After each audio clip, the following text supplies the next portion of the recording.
You already heard me when we were on the phone before. I knew you weren't gonna be on time. When I see you, look, we live right now. Tell her to tap in when she get there. All right. You look.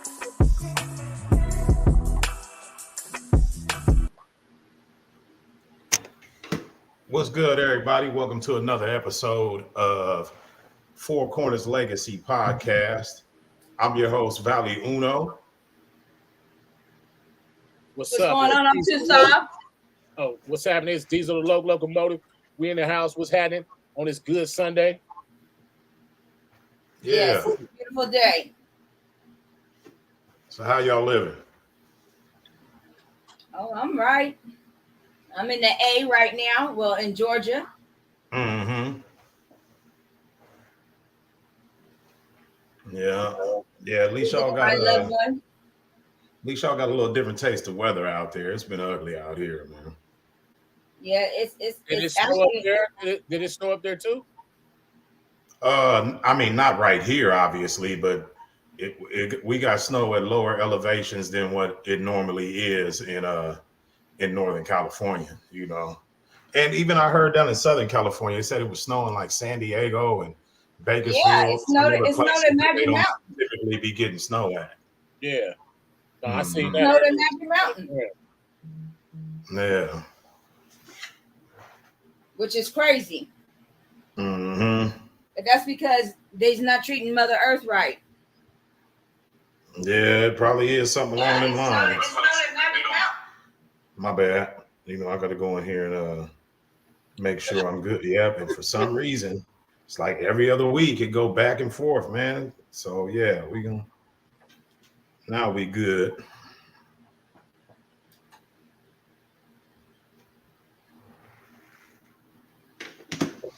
Yeah. So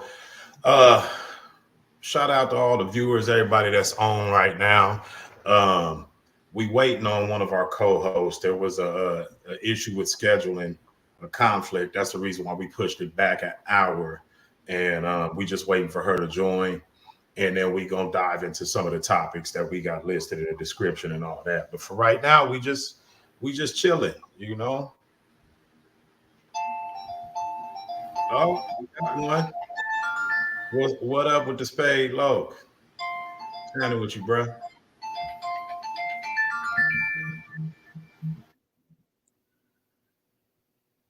What's up, Spade? Yeah. So what's it been looking like up there? Because you said something about we got the storm after it came to y'all. So I'm assuming that means you straight up there. Yeah, we straight up here. So it's been cold though. Don't front. I ain't gonna front. Yeah, no doubt.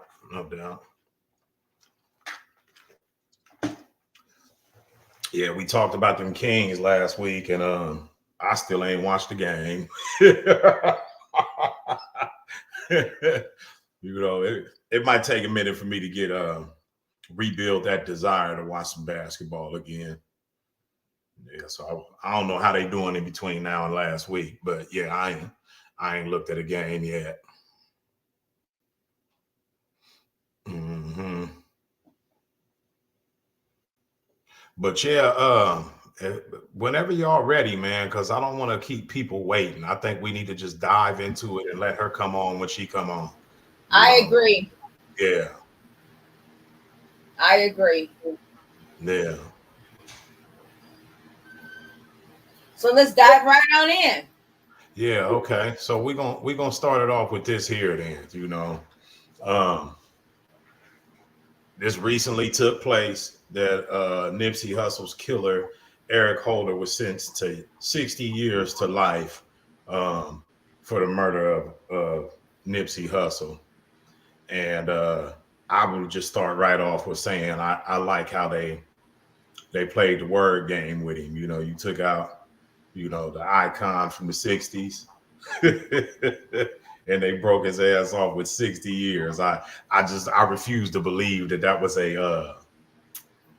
that wasn't intentional. You know what I mean? Yeah. And I just want to say that I think it was important for us to touch on this because not only was Nipsey a big deal to the West Coast, obviously, you know, but I think he was a big deal to people all around the country just because he he was laying down the blueprint, for lack of a better term, to on how to level up and not to do it in a way just to simply flex, but to bring it back to the community and give other people access to that same sort of knowledge so that they can, you know, spread that in their own way, that everybody can have some sort of contribution to their community, no matter what part of the country they're living in. So it ain't even really about his influence as a rapper to me. It's more or less the way he was moving as a man and as an individual to try to build up his community and share the knowledge on how to do it for others. Right. Yeah, it was nothing but positive. It was bigger than that because he was a solid family man. He was a solid husband. He was a solid, artist and entrepreneur. He just had all his T's, and he just was doing it on a level that you had to respect. You know what I'm saying?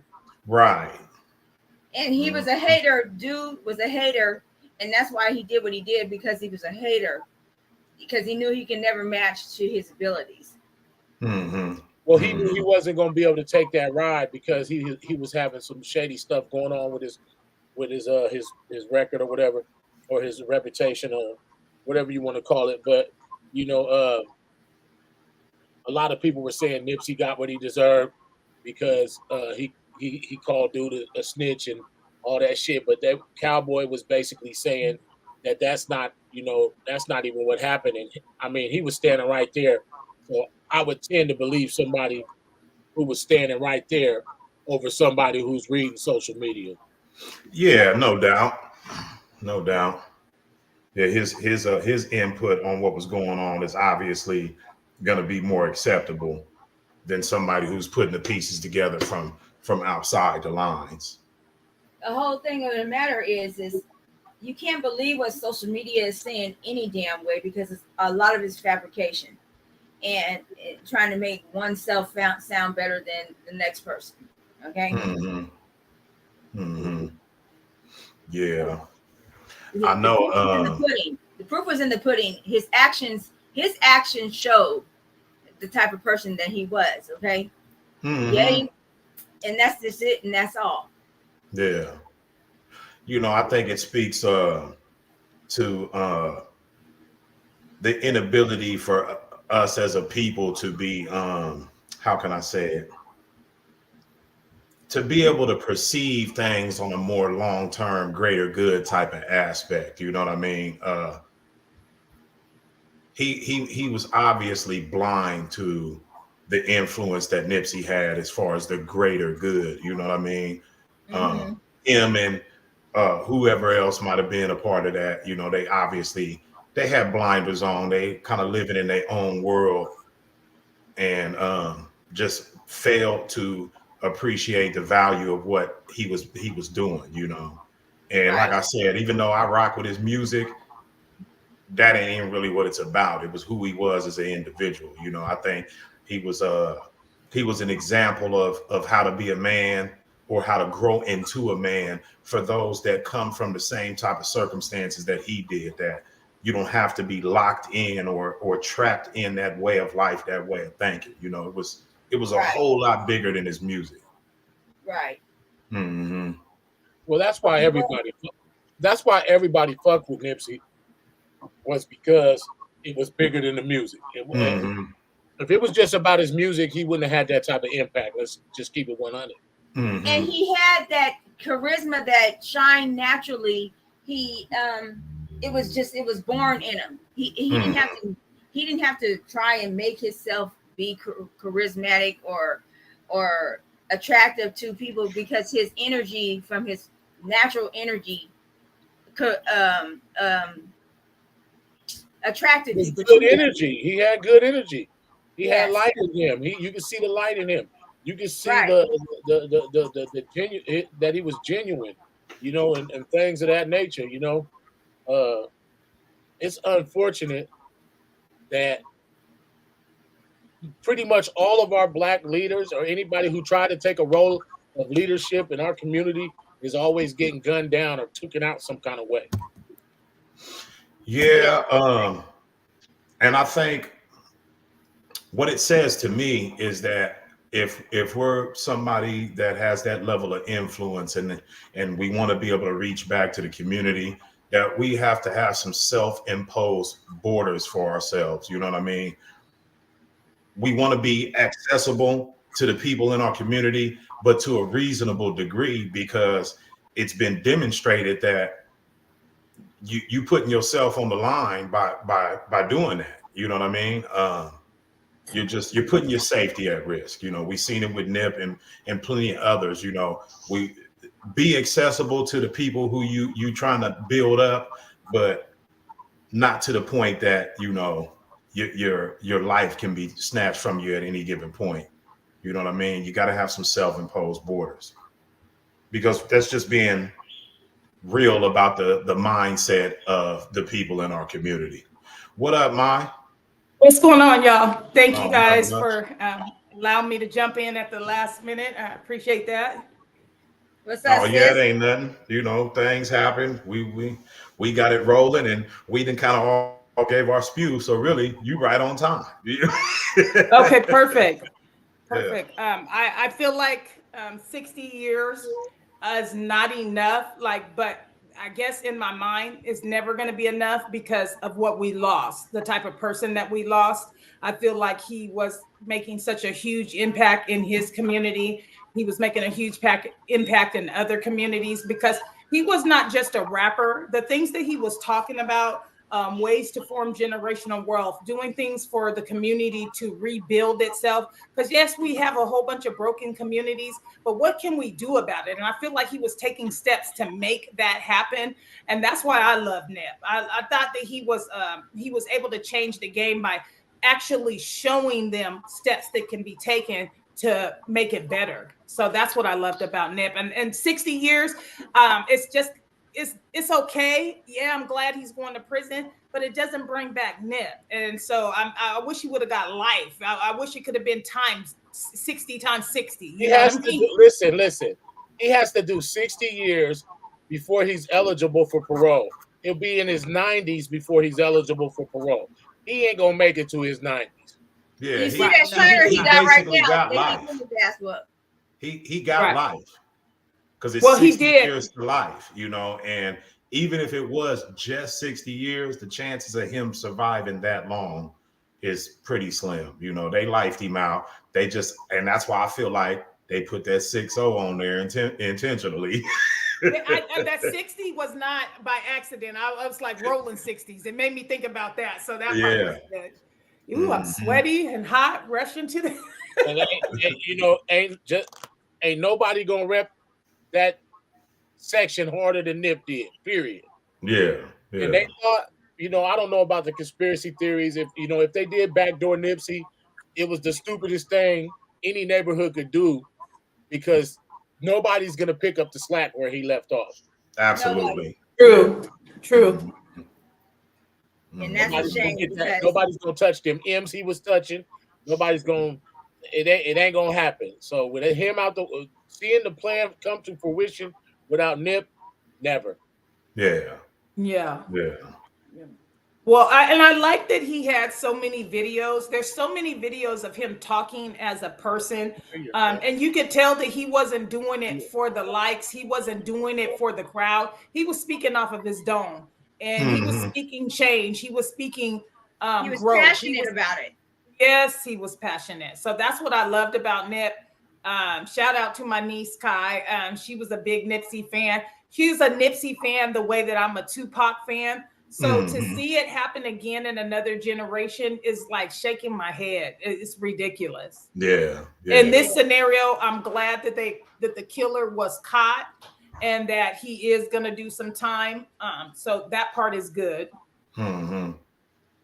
But it still doesn't change the narrative that Not at all. No, Not it at all. doesn't. It doesn't. Do I look white to you guys? I'm just asking for a friend. What? Looks black This and white fool. almost. This fool. You I still mean, kind we'll of like black you and too white. then. It looked like you got like black and white filter on, like, or some I kind of don't know how something, to. because we could barely see your color. Okay, Like so I'm gonna your fix that shirt, along. I could see it a little bit, but that's it. I'm gonna change that Oh. because as I'm looking at myself, I'm like, okay. Yeah, justice finally served for our beloved hip hop icon and community activist. Long live Nipsey Hussle. Most Long live definitely. Nipsey Yeah. Hussle. Yes. Yeah. And there is a lot of conspiracy theories that go along with it. I choose not to jump into that narrative. It's one that we can't totally get into because they want to throw us off all the time. So I don't choose to speak about that. But if you look at like what I said, just the things that he was saying and the direction that he was moving into, it was such a positive way. And the center that he was building in his community is something that we will do in ours at one point. You know, we can only hope to attach ourselves to something so good like that to bring the change that we want to see. He was actually trying to live the changes that he wanted. Right. He was leading by example. Mm-hmm. No doubt. No doubt. Yeah. Yeah. So And you got so many people before him that have way more money than he was playing with that ain't never thought about doing the shit he was doing. mm-hmm. Right. Mm-hmm. It's a lot of people that got a lot of money that ain't doing nothing that he was doing. Curtis Jackson is one of them. Yeah. Calling them out. Calling them out. Yeah, no doubt. So what was your favorite Nipsey song? Blue Laces. Okay. Blue Laces #1. Okay, so let's do it like this then, because that is kind of hard. What about your top 3? Because that's kind of hard to say your favorite. Status Symbol, getting back rubs in these leather seats. That one, Status Symbol, and probably roll up some flight, turn up my mic. This that shit you're waiting for your whole fucking life. So I like them ones. Yeah. No doubt. Yeah, I liked I'd probably have to say I'm a fuck with Overtime. That's one. And then I don't even know the title of it when he was like, you ain't never had a line around the store, you ain't never put a model on the floor, nigga, you ain't did none of this, you know. That shit go hard. That's how I knew. It's like you said, it's almost impossible. Because you could vibe with so many of them. Yeah. All his shit was like 99% of his shit was banging. Real Big. She said Real Big is her all-time favorite right here. Yeah. Yeah, I like that one. Spade and said, I like I'm trying to think of the name of it. Maisha, you're on mute. Your mic ain't on. There you go. I love Hustle and Motivate, and I love Dedication. Those are 2 of my favorites, but I like Real Big, and I love Blue Laces, and rap niggas. I ain't lucky. I ain't like you fucking rap niggas. Oh my god! Yeah, I like that one. Yeah, that. Hey, but if I'm keeping it 100, like I like Loaded Bases a whole lot. I just feel like that one, it almost speaks like it's damn near the culmination of everything he put together. You know what I mean? Yeah. Yeah, and I like CeeLo on the hook. You know, he brought it together nicely. Yeah. And I rap niggas, I ain't gonna lie. When he was like, that's the one. He was like, that's it. Okay. Fucking tell me shit, nigga. No living of the West, nigga. Percy Miller at his best, nigga. That shit going hard. Yeah, no doubt. Yeah. Zoom out for just 1 second. Bear with me, you guys. I'm just trying to add some color because you know, a nigga black, and I got to have it.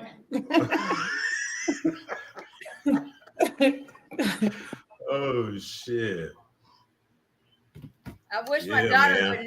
didn't have to be at work because she's the Nipsey fan for real.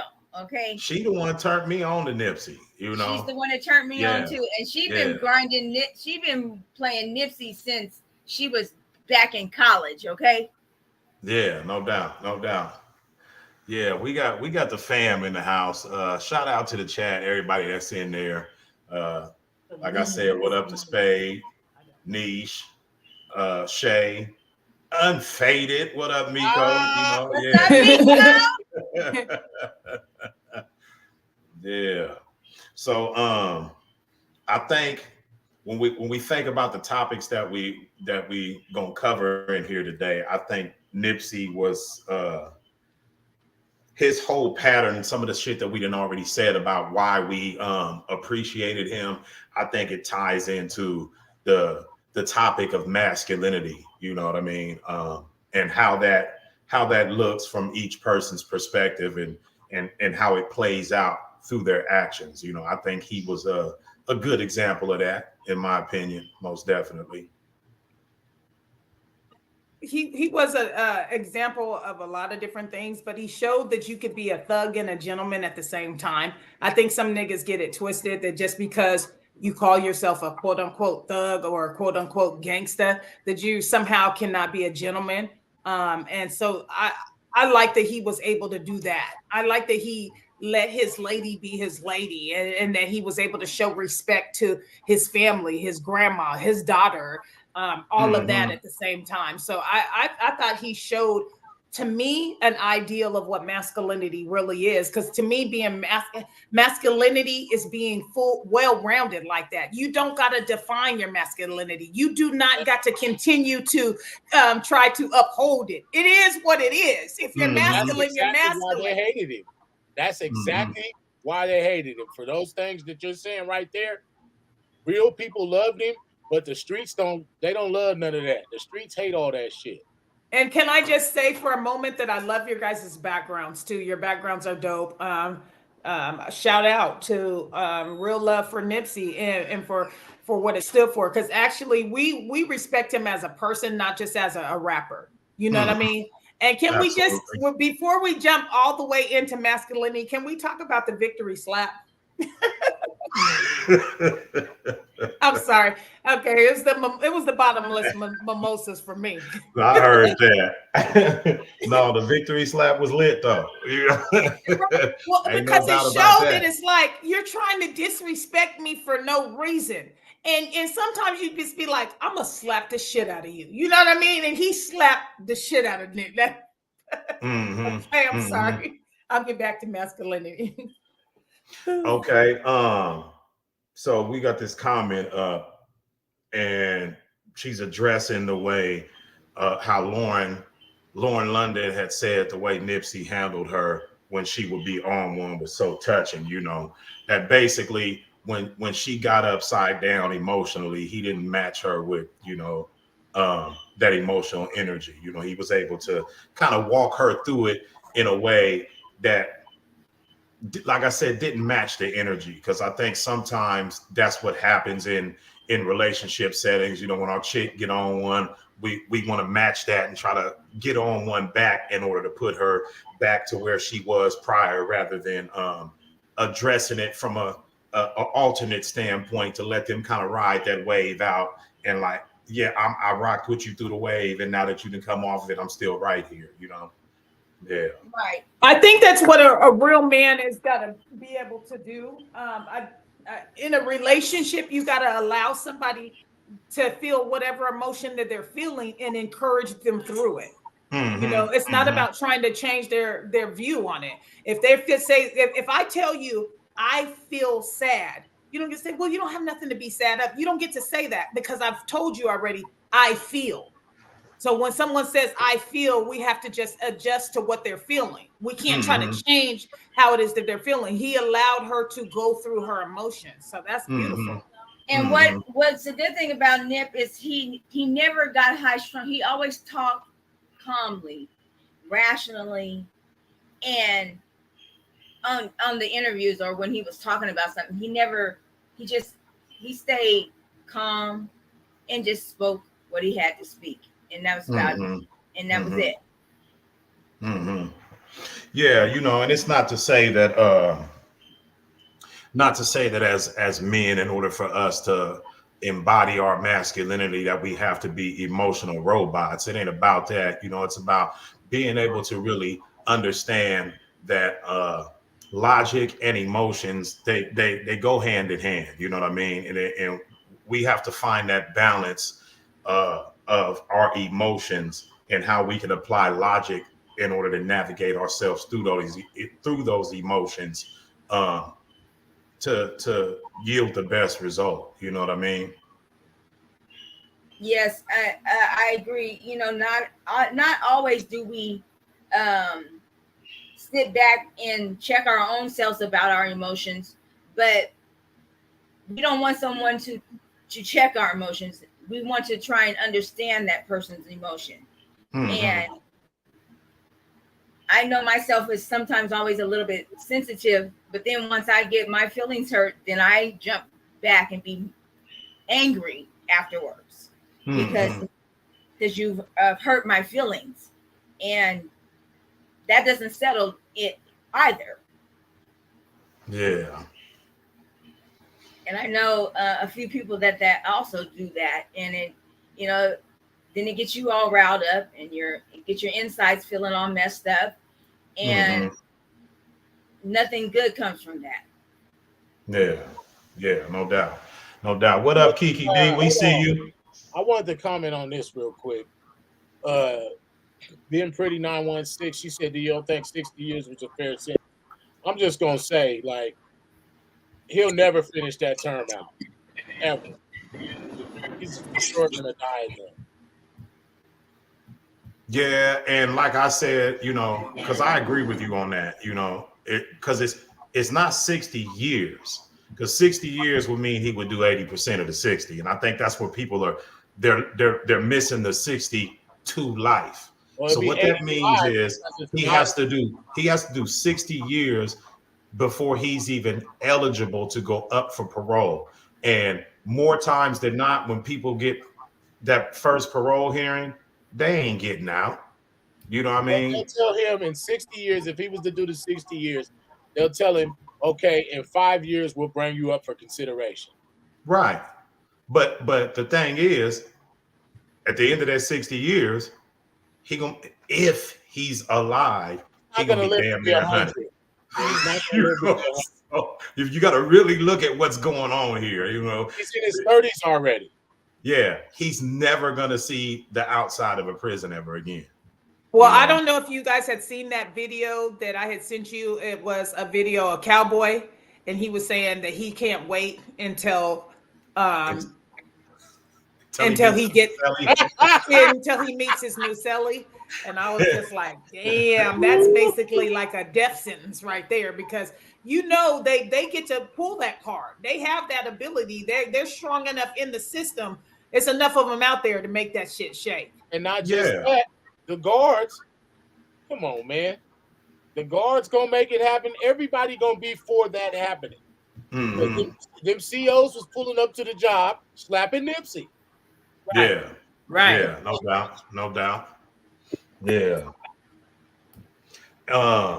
So almost forgot what I was doing. Yeah, I love that too. And that's the thing. If you think about Victory Lap, the album, you could actually go song for song on there. You didn't have to skip shit on there. I like a CD where I ain't got to skip shit, or if I'm listening and I can just blast it off. He has so many slaps on there. It was good. I love it. That's why I was offended when they didn't give him the Grammy, because now look, we don't got a chance to get his man. This is clearly a Grammy award winning artist here. You know what I'm saying? But he doesn't have Grammy isn't on his list of accomplishments, and he clearly brought that to the table. But he got outvoted due to popular demand. And But that's again the because of regular haters. happening on them award shows, though. Like, It's hater shit. If you look at we have a comment from Ben Pretty 916 that says the Grammys are rigged, and to a certain degree, it's definitely rigged. It is by popular demand, as you say. It's what they think is important. It's not necessarily what the people are really listening to. mm-hmm, Right. Mm-hmm. Mm-hmm. You know, just because some shit gets radio play all the time isn't what people want to hear all the time, because we They are ain't playing none of that shit that they gave her that Grammy for now. Yeah, and that's why, like, I don't know, because people talk about this from the industry standpoint. You know, artists talk about it like this is why they have the viewpoint they have about them awards. It's cool, but that ain't why they doing it, because they know they're gonna be chasing something that really has nothing to do with their craft.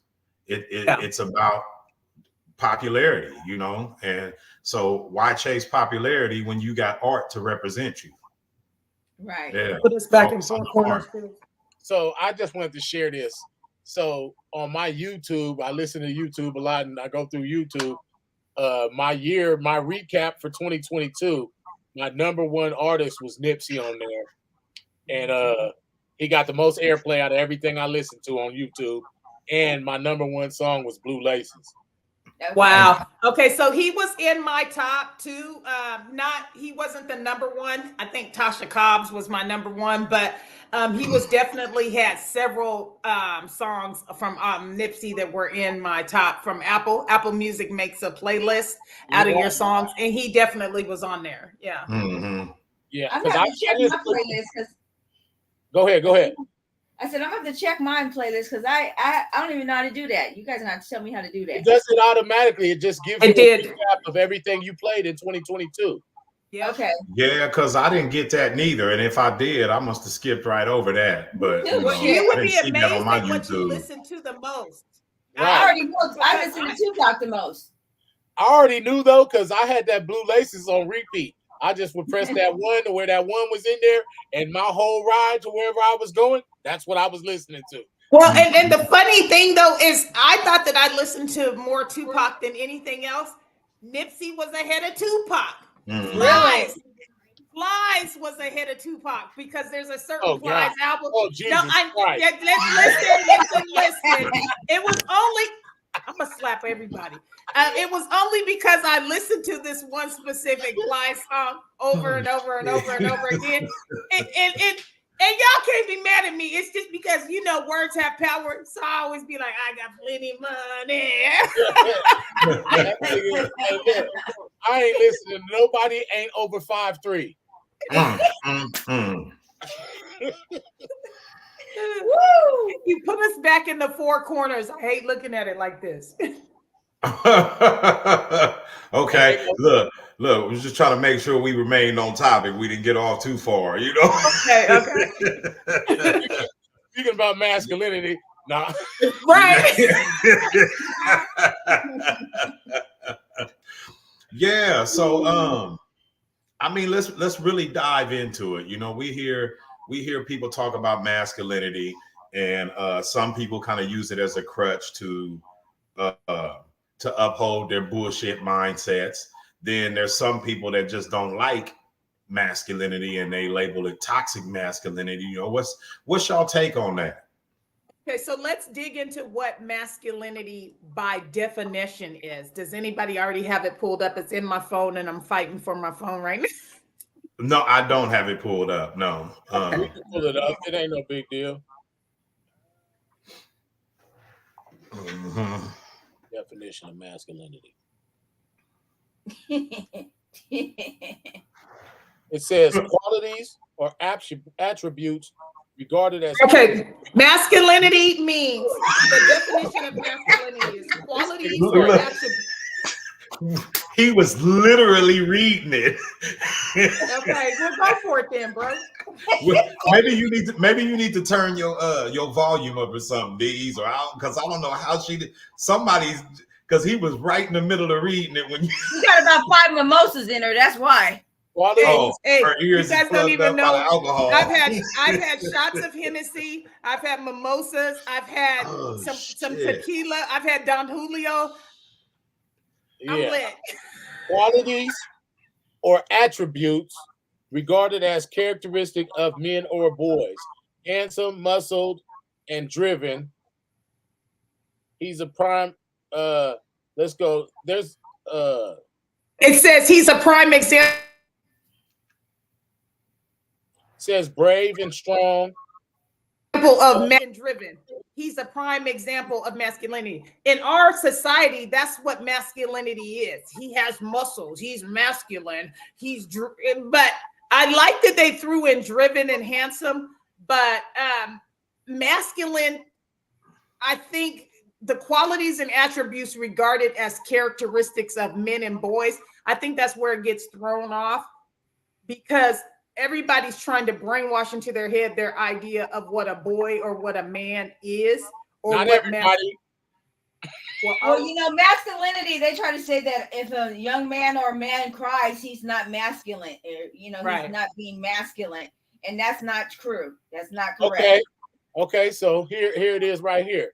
So if you're in a situation and you're around a bunch of boys and you cry, do you think that these boys are going to huddle around you and pat you on the back, or they're going to criticize and ridicule you? They're going to criticize and ridicule him. Right. But is that amongst men? That's all it is to it. That's the question at hand right now. I think that we need to address that. Valley was attacked online. Well, not even attacked, because a lot of people agreed with you. But a lot of people agreed with his view. But he was stating that, you know, there are going to be moments where his woman takes the forefront. There's going to be moments where he's in the forefront, but that it didn't define him or make him feel any less of a man. Some of the comments were zooming in like, nah, man, your woman can't never lead and you think that you're being a man. And I think that's where society has it messed up. That's where I have a problem with it. Yeah, because I think where you get the conflict at is that we understand that the role of a man in a couple setting is a leadership role. Okay, we get that. However, to say that there is never a time where your counterpart is better suited for taking the forefront in this circumstance is asinine. You know, it's like you always gonna stiff arm your chick no matter what because your masculinity's on the line. Like if the situation y'all are in is one where it's a more of a strong point for your woman than it is for you, do you stick so firmly to masculine leads, or do you understand that masculinity it encompasses reasonableness? You understand what I'm saying? And that's what I was really trying to point out in that conversation. Right. I think that. Go ahead, sis. One of the comments, I think we came a long way with that. I just love that. And by the way, thank you. I'm so glad we're growing in that area. But one of our comments from Shay Briggs says, muscles are physically masculine, but that's not masculinity. And I agree with that. That's not masculinity. And I think that once people get that through their head, that just because somebody... Easy, killer. Come on, man. Yeah, let's keep it 100 as fuck, though. Well, I think what it is that because muscles is masculinity, but the thing is, masculinity cannot be defined by any number of attributes. Masculinity, it's limitless because, in my opinion, it's the ability to become whatever is necessary for any given circumstance. That's how I look at it. You know, it's a limitless thing. There is no limit to masculinity. Masculinity is understanding, okay? The femininity of women is femininity. Okay, yes, but being masculine. So what about feminine is defined by man? We got What? there. Okay, so she's saying that masculinity, and I don't remember exactly how you said it, but you were saying that masculinity is the ability to understand femininity, and so Yes. he's asking, what's the flip flop of that? What is it about femininity that? How do we see that on each side of the coin, basically?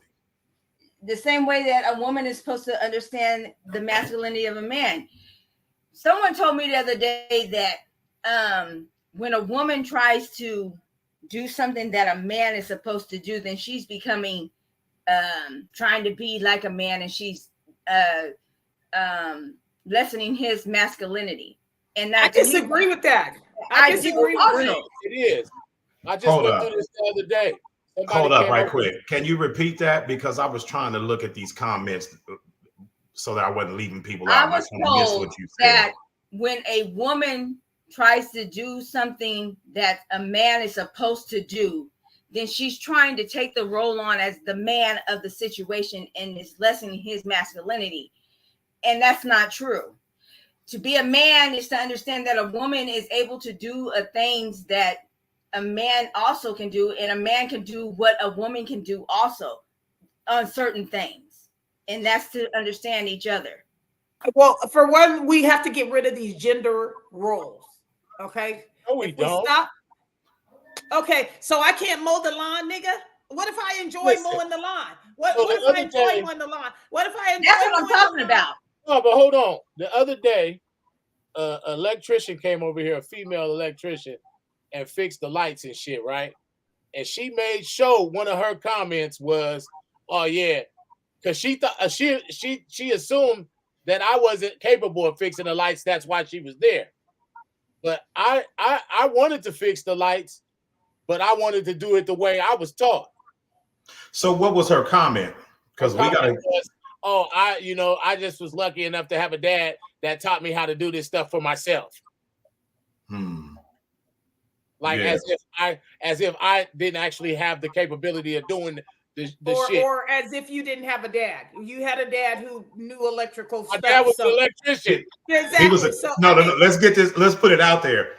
Aircraft electrician. Running the electrical on fighter jets. So we know that not to be true. But to piggyback on what I was saying about gender roles, if I'm a homeowner, okay, and I don't want to pay to have someone come and do the landscaping for me, I really have a desire. I like cutting the grass, right? I like cutting the grass. I don't like pulling weeds, and I have to make sure that I have a gas lawnmower because I did that wrong before. But either way, I like cutting the grass. That's not to say that cutting the grass is only a man's job. That's why I say gender roles. We want to be careful to say, oh, the trash is built up all the way up to the top of the ceiling. How come my man didn't take the trash out? Why didn't you take the trash out? I agree with you on that, because I think the supposed to's. I think the supposed to's are part of the problem. A man's supposed to do, woman's supposed to do. Right. I think that's the biggest issue that we have to tackle. Like, says who? Yeah. Well, one of the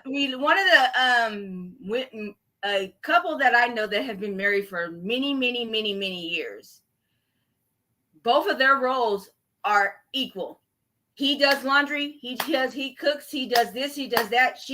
And they don't put labels on what the other is supposed to do. Now, some families, it works good where the woman stays in the house and the man is the one that does everything outside. That's their relationship. But just because a woman, like my neighbors say it to me all the time, I hear them all the time. They say, what is she over there doing now? Because I might be fixing the fence, or I might be fixing my rocks in the front yard or something. What is she over there doing now? Mind your own motherfucking business. It ain't what the fuck I'm doing. Doing my own shit is what I'm doing. Okay. And that's just it. And that's all. But a woman is able to get her hands dirty and still be feminine. I might be out there in not to say Mrs. Parker or nothing, but now. Well, and so here's the thing. When I seen you with a tool belt around your waist, it didn't sit well with me, sis. Hey, your ass is, boy, you is just use a mechanical motherfucker. I don't like to wait on someone to do something for me. I'll do it myself, because if I'm waiting for you to do it, you might take longer than I want it to be not done. So I'll get out there and do it myself. That doesn't make me trying to be a man and trying to take over the situation. It's getting it done is what it does. The comments are lit up. So let's address some. Yes, I'm a savage. You got dang right. That's why I'm too soft. Look, okay, so there was a couple of comments here. I think this one still kind of ties into the next one, and this is the one I kind of wanted to unpack a little bit. You know, she say, I personally don't believe in gender roles or masculinity, femininity, really. I think people like these terms to place people in boxes that are easy for them to digest, but I don't think people or energy is that simple. What's y'all take on that?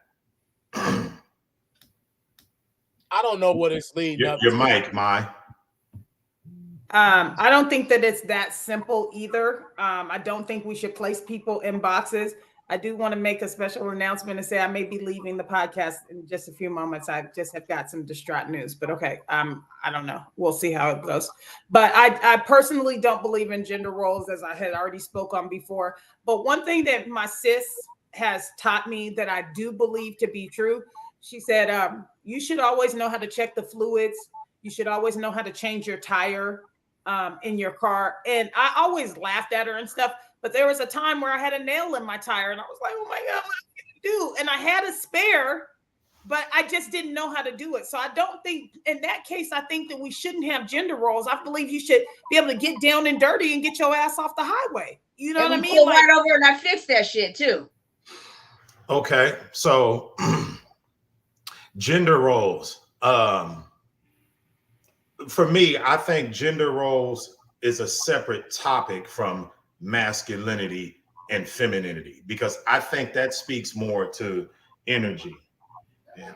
Yeah, it did, and I've been having issues with this all day. But yeah, I think that speaks more to the energy, you know, than it does about roles.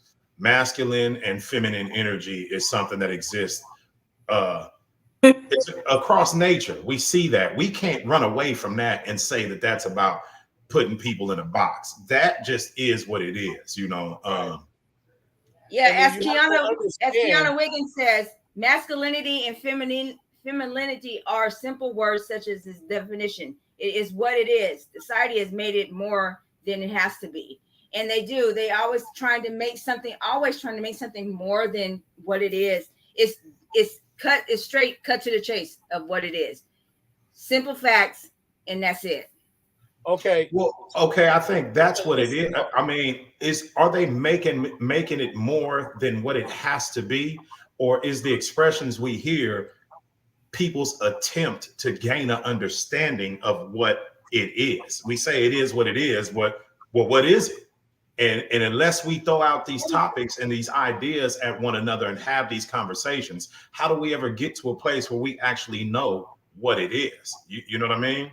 Well, this is where people are going wrong. They're forgetting that men and women have certain instincts that come simply with that gender. By you being a certain gender, you come with a set of instincts that are natural. Yeah, over time you can change all your instincts and become something totally different than what is natural to you. But naturally, men and women have different sets of instincts and different ways that they survive, different ways that they cope, different ways that they express themselves, different ways that they process information.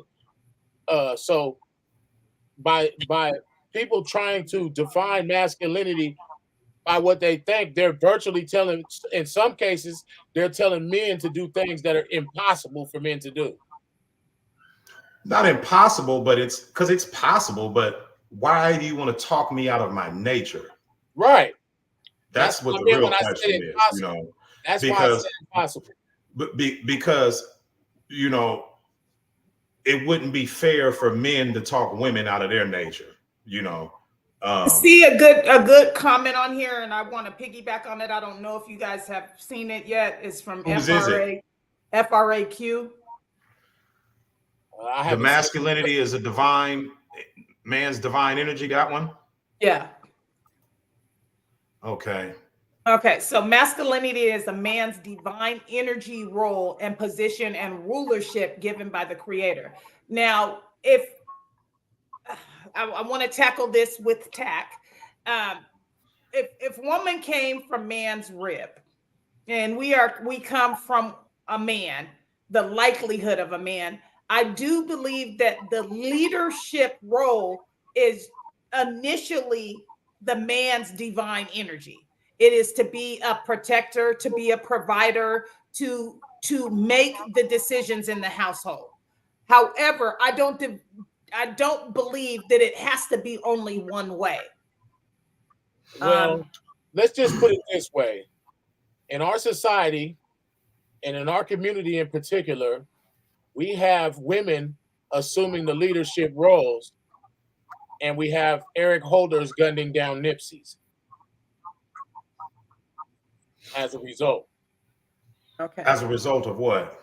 Of because I bet you somewhere, if you look in his upbringing, there was some sort of dysfunction in there. Mm-hmm. And not And so you think because he was right? It's the way that these dudes are brought up. I believe that. Okay. So this comment still, masculinity is a man's divine energy, role, or position and rulership given by the creator. I think that, you know, there's some weight to that, but I think the way we dissect that is going to be different based on how we look at creation. You know, when what do we mean when we say the creator? Are we going off of the Adam and Eve story? Are we going off of, you know, the creation story that's highlighted in any other sort of religion out there? Or are we looking at it from more of like a metaphysical standpoint? So I do think that there's a masculine and feminine energy. So I agree with him on that. But the position that plays in any type of relationship setting, it's gonna be based on the polarity of those two individuals. You know what I mean? So alpha male, natural leader, somebody else who's a male but doesn't possess those same qualities. They are obviously probably not going to be suited to mate up with someone that is living completely in their feminine. Do you understand what I'm saying? So it's about finding the polarity between two different people. What is the energy between those two people versus what is the role of the position? You see what I mean? But also, when you bring up alpha male, it could be that they haven't reached maturity, that alpha male is on top. And once the younger ones reach maturity, then it won't be that alpha male no more because he'll get dethroned. So it has something to do with strength and capability as well. If you speak on alpha male, Okay. I almost didn't use that terminology, but it was really the easiest way to paint the picture because that's not something that I really stand behind. But what I meant is like if somebody who is completely in tune with their masculine energy versus somebody who's not. Do you understand what I'm saying? So if we're looking at it from a procreation standpoint, uh, everybody who's in their complete masculine and in their complete feminine on an energy standpoint, that's who they're going to match with. That's who their energetic vibrations would link them together. So however, man and woman, you might have somebody who he's not really in tune with his masculine completely.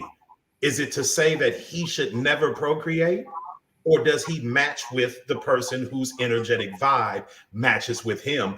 And her polarity may lend more to the masculine side of energy, although she's feminine.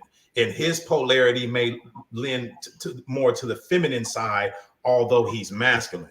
This is the part of the conversation that I think gets skipped over. There is no one and done on either side of the coin. I agree. I definitely think there's no one and done. I think that it just goes back to how you were raised.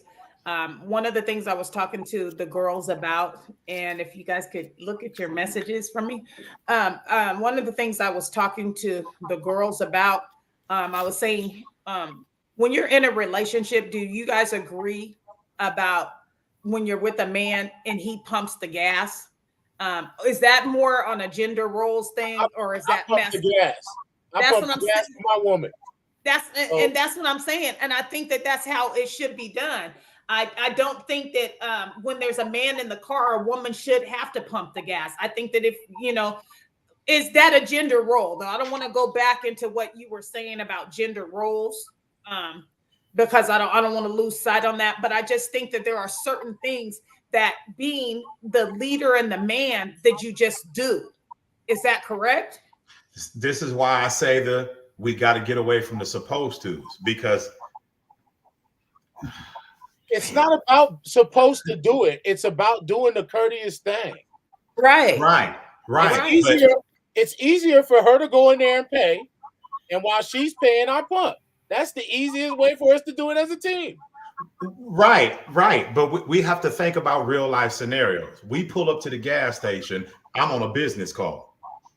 Fuck gender roles. Gas need to get pumped. I got important stuff going on. Am I supposed to say, hey, man, I got to tap into masculinity right quick, so I have to get off this call because my wife is going to question my masculinity if I don't go pump the gas? No, I think that there's an understanding amongst the two, though. I think that there's an understanding amongst the two that if you're on a business call, then she just jumps into the leadership position, right?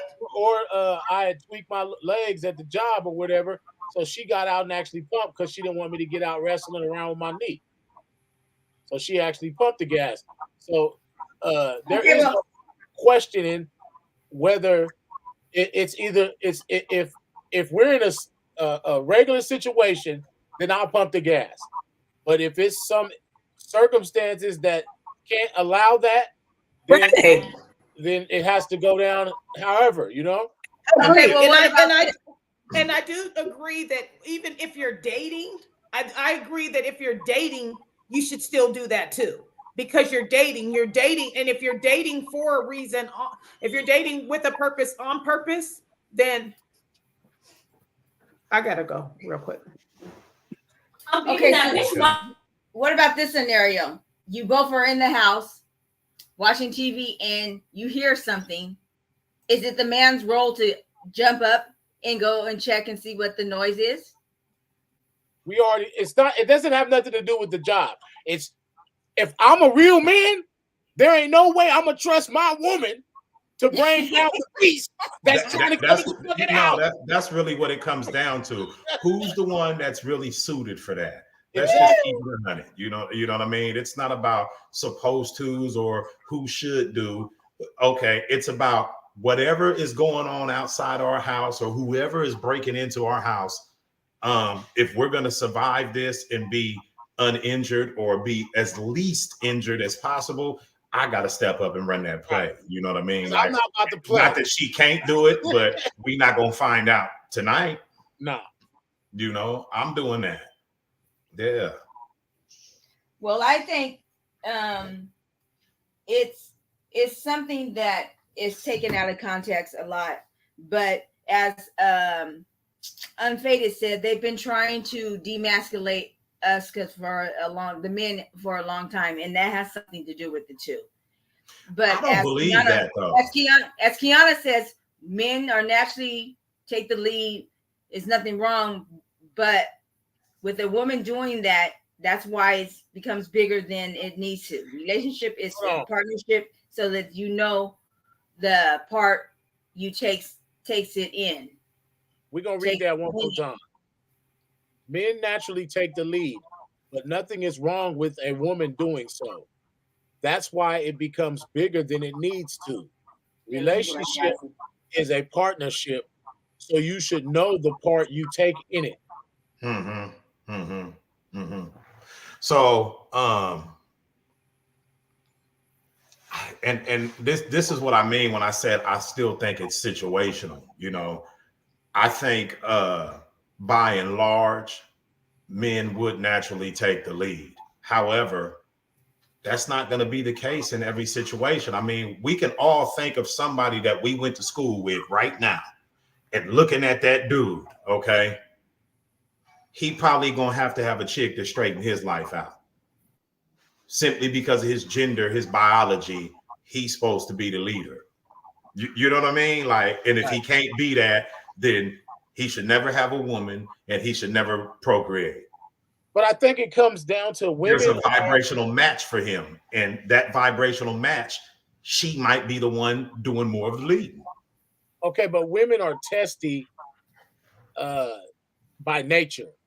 And I think that's why it's such a big deal for them. Because, I mean, naturally, if you care about a woman, you're not going to show her your hardest angles. You get what I'm saying? Mm-hmm. And I think women have a hard time identifying a man that's humble and passive to her.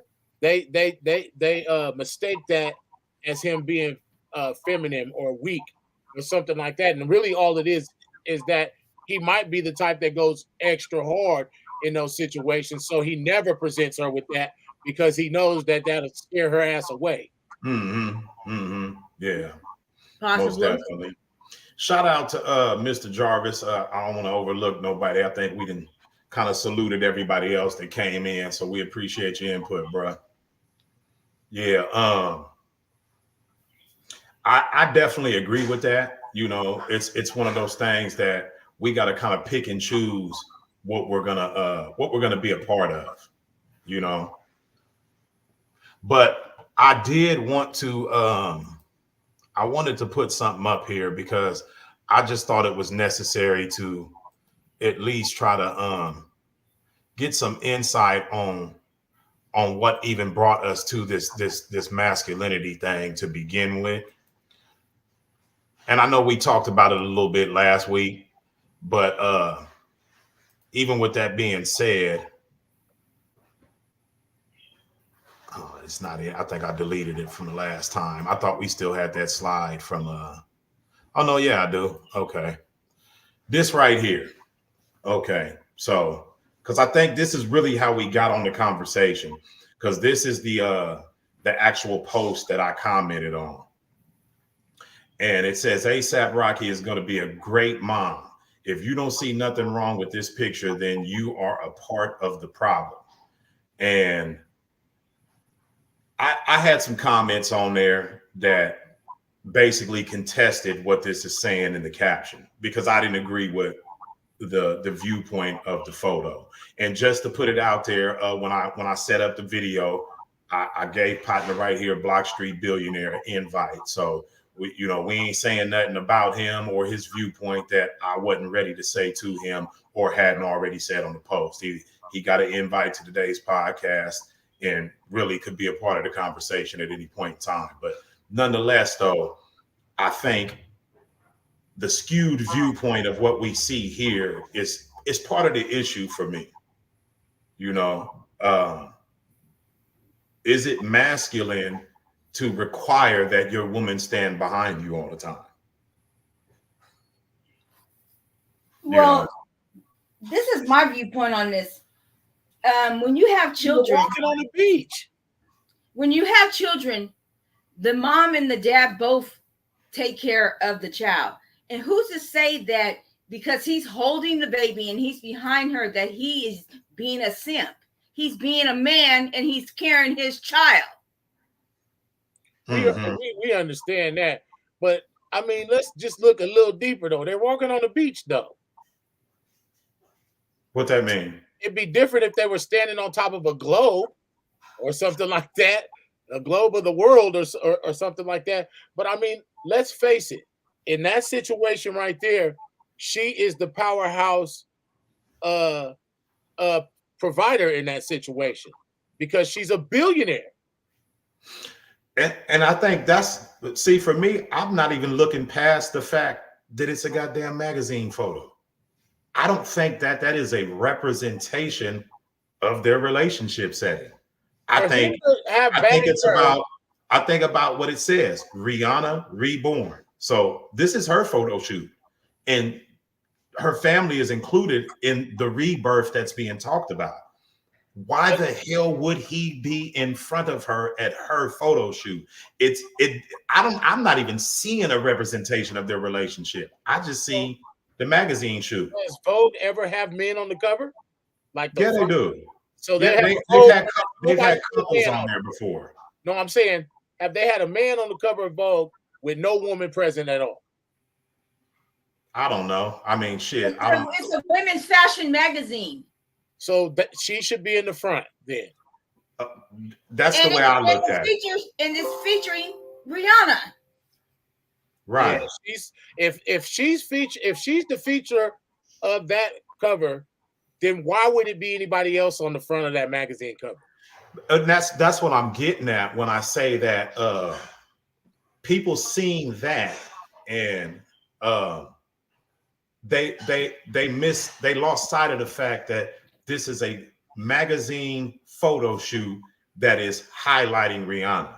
They looked at that and said, oh man, they took this picture of them when they was walking through the mall and he was behind her, and then they superimposed it in front of the beach. You know, they act like this was a shot of their everyday life, you know? Well, and even if it is their everyday life, she's happy. That would be a different story. That would be a different story. I mean, but we can't ignore the fact that whoever he is, he landed her, and she's a big deal. This is exactly how I looked at it. So one of the comments I made on this particular post, I was saying it, you know, if your woman chooses you and your woman is Rihanna, okay, and we think about the measure of success that she's had, the impact that she has on the world of women, and she chooses ASAP to be her man. You understand what I'm saying? That in itself is a reflection of his character. I want you to be my man. You know what I mean? It's like, how is he can not just that, have kids with him?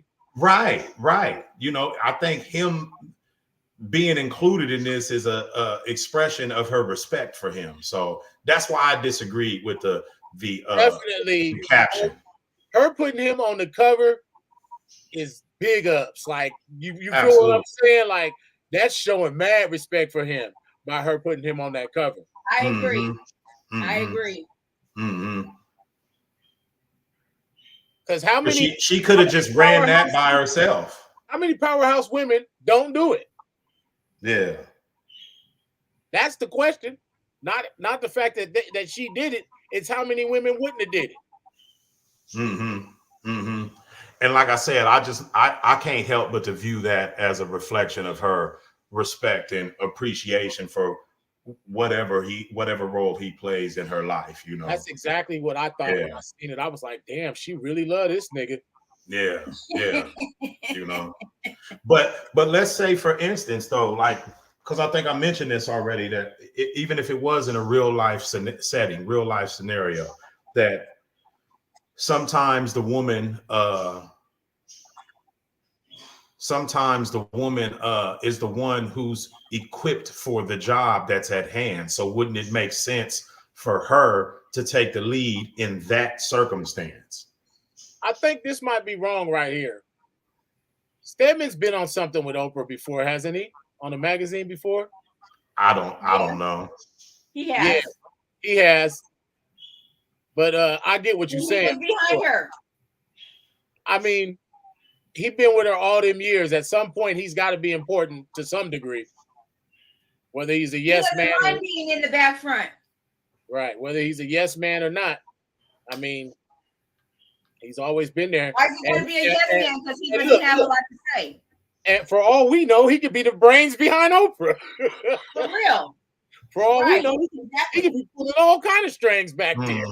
That's why I said, why he got to be a yes man? Because he's not, saying something all the time. That could be her number one advisor. That could be the person she goes to with all her shit, for all we know. Yeah, we don't know the deal.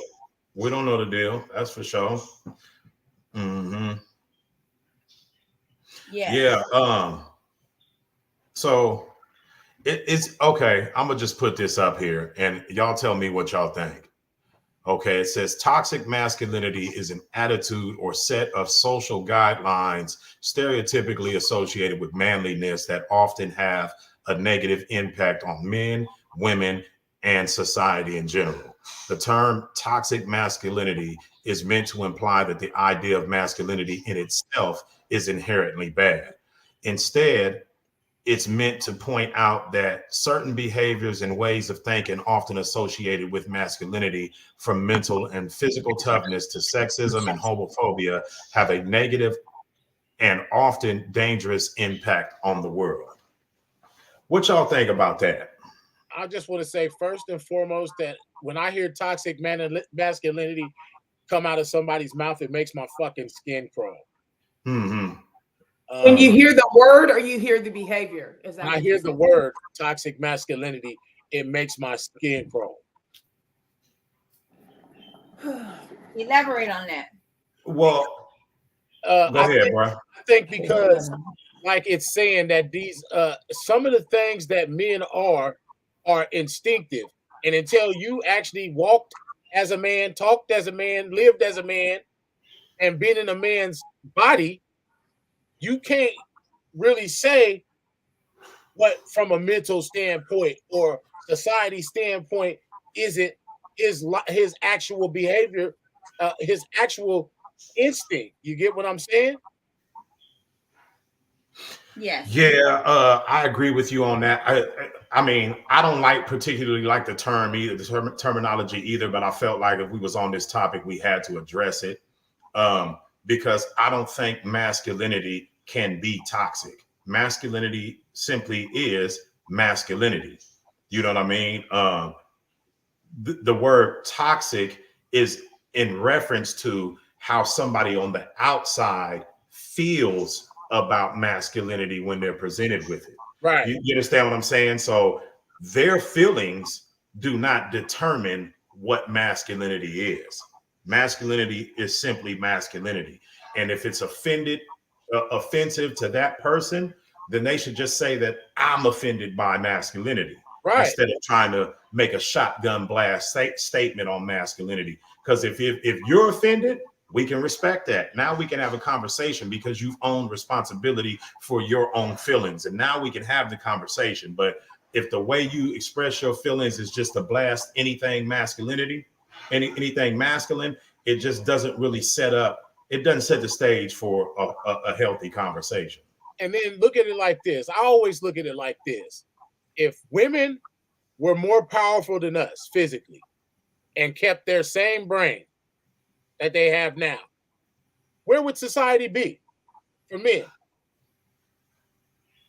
Yeah, I mean, I think that's a whole nother discussion, But I'm saying that for them to say we're toxic, we are tamed on so many levels, considering that we can do whatever the fuck we want in reality. Mm-hmm, mm-hmm. Well, it boils down to this. When you have two children, one's a boy and one's a little girl. That little girl, at some point of the day, she's sitting down playing with her dolls and being a little girl. And a little boy, he's jumping on the walls, he's climbing the walls, he's doing this, he's doing that. He's using muscles that the little girl never uses. Some little girls do some of that stuff too, but 9 times out of 10, she's somewhere sitting down or being a little girl, where the little boy is being a boy, and he's using different muscles than she's using, and that's how they grow up the same way, unless she's a more masculine young lady that likes to do sports or whatever, and she uses those muscles, which she grows and becomes very strong. But for the most part, a girl is girly, and a man and a boy is a boy, and they grow up like that. So, well, I don't think that's really what we're talking about here, though. It's more or less about the ideologies and the behaviors associated with the gender. So somebody put this comment up here by Shay, and it says that that's not really toxic masculinity. I think toxic masculinity would be the idea that women belong in the kitchen. And this is part of the reason why I said it's all circumstantial. If a young man and woman get married and, he's the breadwinner, and not the breadwinner, but he's the sole financial provider, and they pop out a couple of babies, okay? And he's going to work, putting in these 12-hour days while she's at home caring for the children. It's not that she belongs in the kitchen, but according to the circumstances and the dynamics of their relationship, she should have an overwhelming desire to be in the kitchen because I got to feed this man and my family. And I'm utilizing the time that I have on my hands by being able to stay at home and care for this family. Is it toxic for him to walk in the door and expect that she has prepared a meal in the 12, 13 hours that he's been gone away from his home? I don't think that's toxic at all. I think that's just realistic for their circumstances. I might get some feedback from this, but if she's at home, then she should be taking care of the person that's the breadwinner. When he walks through the door, he shouldn't have to worry about that house being dirty, food not being cooked. But if they're both out there working and they're both putting in same hours, then who's supposed to do it then? Is this supposed to be the expected the woman is supposed to do that, or is the man supposed to come in and do it? All right, hold on. I wanted to piggyback on what Tavon said, but I wanted to look up this word before I did.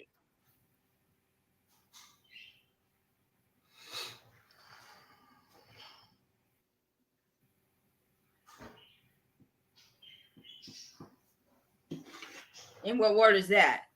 Nurturing, basically, because in a situation like to go off of this comment, and then his comment to this comment is saying that toxic masculinity would be the idea that women belong in the kitchen, right?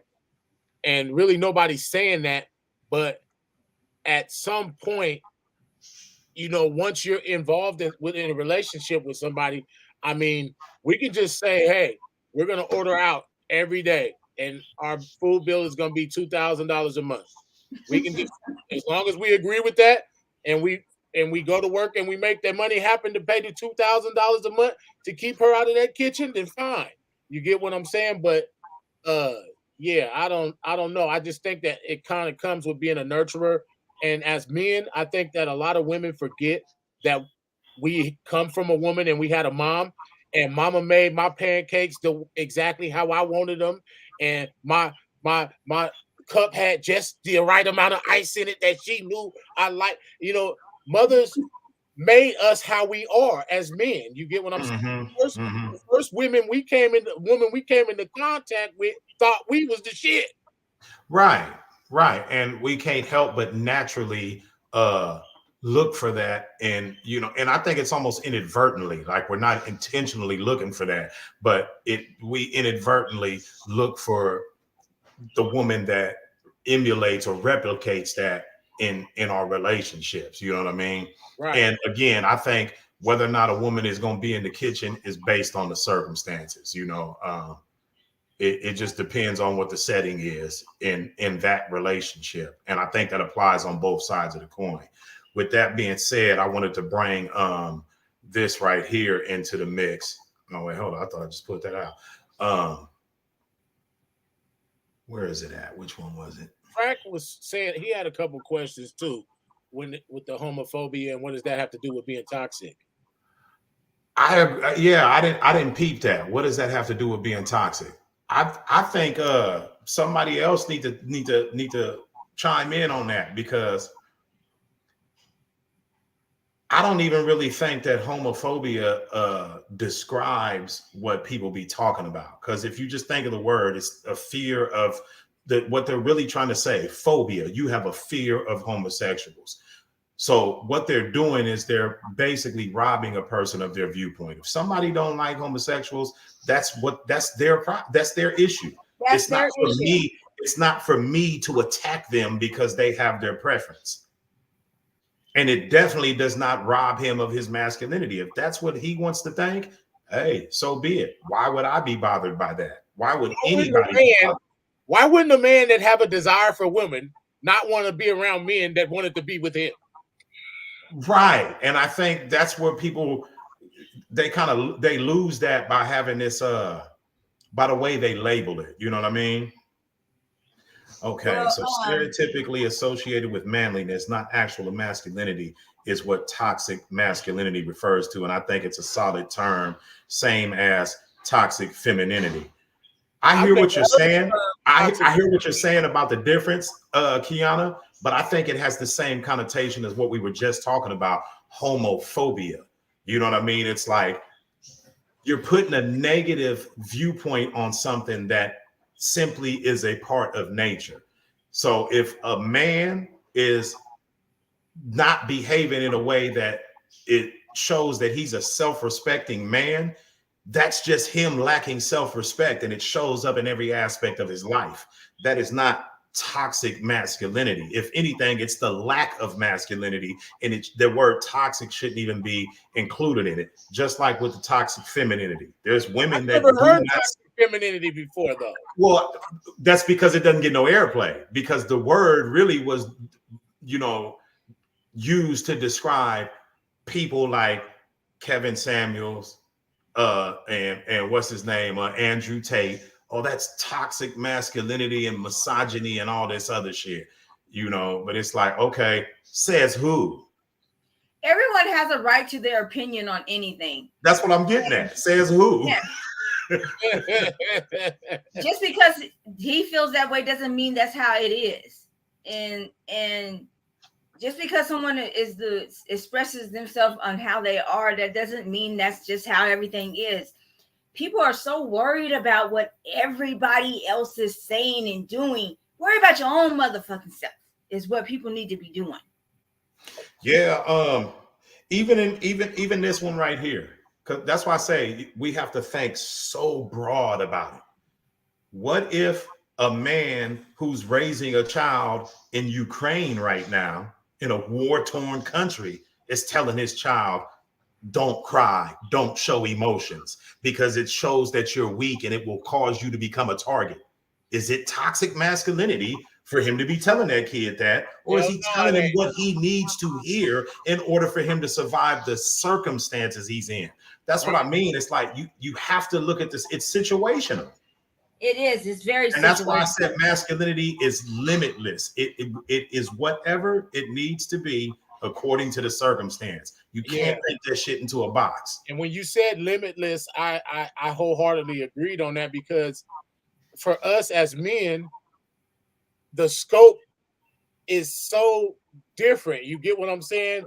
You got athletes, you got artists, and you got scientists that build extremely technical things, and like it's so men have such a far-reaching ability. You know what I'm saying? Mm-hmm.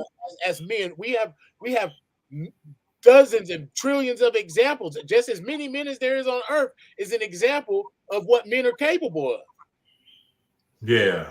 But that's it. It's also the limitless of capabilities of a woman. Also, it doesn't change the definition of masculinity and femininity. A woman can do things that are masculine, and a man can do things that are feminine, and they still could be masculine and they can still be feminine. Just because a man can go in the kitchen, a man can go in the kitchen and cook a full-course meal. I'm going to join the Navy SEALs, though. But see, that's the part where we get out of line when we start making it a competition. And that's why I have to say what I say about the toxic masculinity thing, because I think oftentimes when that got popularity, it was all coming from a majority of women that had something to say about it. And they arrived at the conclusion they did by comparing men to how women would behave. Soon as you get into that comparative bullshit, you've already lost the meat of the subject. You know what I mean? We can't make the comparisons. It's, okay, so I'll give you an idea of what I mean. we know that it's, you know, what you said about women being nurturing. It's a part of their nature to nurture their children. So we take a man who's raising a kid, and this kid in the 6th grade, and he get jumped at the bus stop or at the school or whatever. And not only do these kids beat him up, they done videotaped it, pantsed him, pulled it, you know, had his ass hanging all out and everything. And his ego is bruised. You understand what I'm saying? One man might take that kid home and say, okay, we're going to get you cleaned up and you finna go out here and get a one-on-one with this dude. Another man might initially cater to that his son's emotions associated with the beating that he just took by him displaying some sort of tenderness. That is also masculinity. Neither one of those men are wrong. Right. And I think that's where we get on this toxic. There's no such thing. However, that man chose to deal with the situation for the overall good of his son, who he knows. Maybe the son needed to hear the tender response. Maybe what he really needed was like, oh, Dad, you do believe that I can whoop some ass? That's all I needed to hear. Let me go out here and stand up for mine. We don't know what the situation is. It can't be painted into a box. And I think that the same is to be said about femininity. But there's only so much I can say on that from a man's perspective. So, you know, we got to kind of look at what's being said by the ladies. So Kiana said, to each his own. A straight man doesn't have to want to be around a gay man, but no need to speak down on someone else's decision. And so I just want to make a comparison. How you got women that go to the gym or whatever, and they feel like some guy's looking at them in a certain way, and they don't like that energy that's coming from that guy. They're manophobic. That's right. What we could say. So we would basically just say that they're manophobic or whatever. Yeah. So as a man, I don't want to receive sexual energy from a man when I'm straight. And that's why I said, like, the toxic masculinity was an attack to me on things that are natural about a man. I mean, because if we look at the same principle, like you said, from a principle standpoint, you know, it is what it is. We understand women not wanting to get ghouled down, but if a man says that, then he's in the wrong, you know, instead of, well, what motivated you to say that? Oh, because this, that, and the other, you know, the way he was looking, and it just made me uncomfortable. If a woman said that, it would be readily acceptable. Why is it not acceptable when a man says it? Because we're supposed to be tough and stoic and we can embrace all things, emotional robots, and we don't feel nothing. What's wrong with him saying that? I don't want this nigga looking at my ass. Right. You know, what's wrong with him saying that? Well, that just goes back to society putting roles on shit and labeling things. That's just all it is to it. And that's just all it is to it.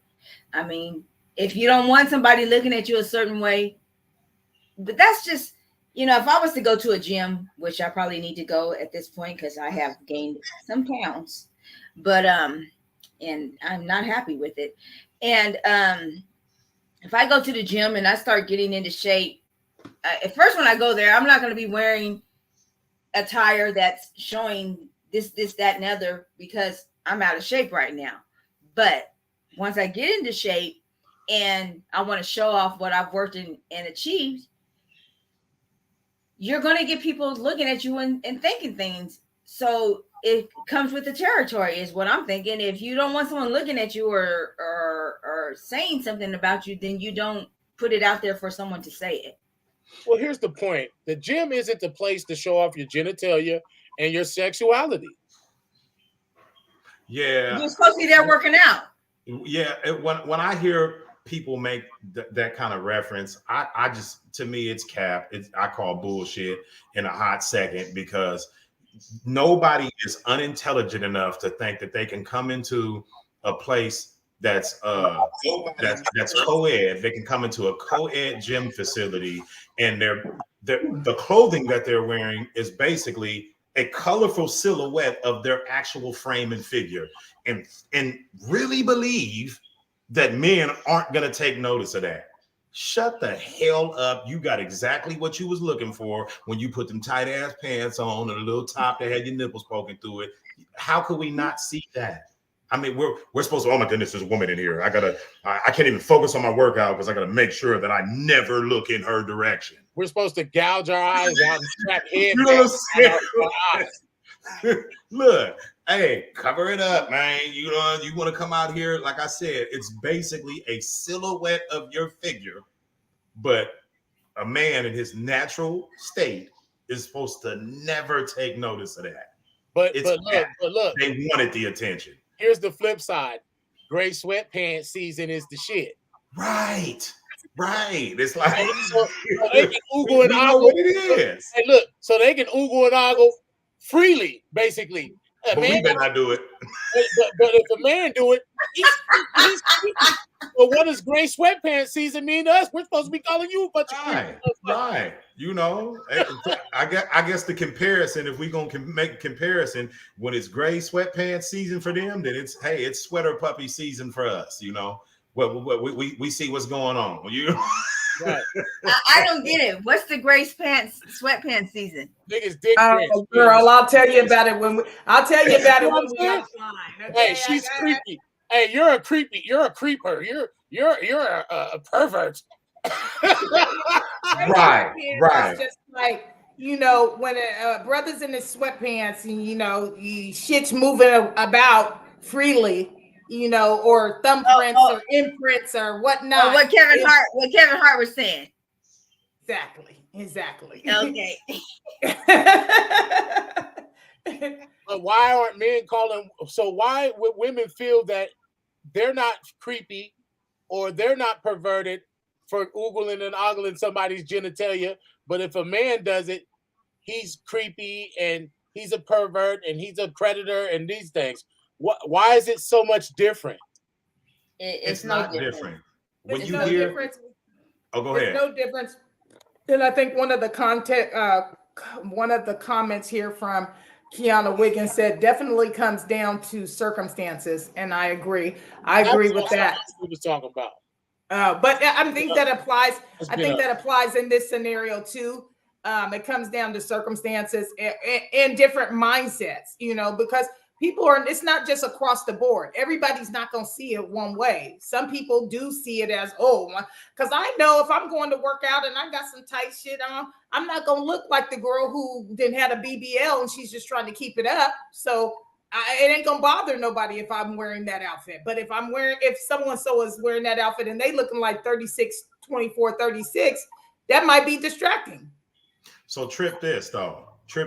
So when we was talking about toxic masculinity, because we had a comment up that talked about toxic masculinity and femininity, and by looking at the description of toxic masculinity, one of the things that they pointed out in that so-called definition is that it's ideas, or how did it say, ideas that are typically associated with manliness. Okay, so when you let's to piggyback on that.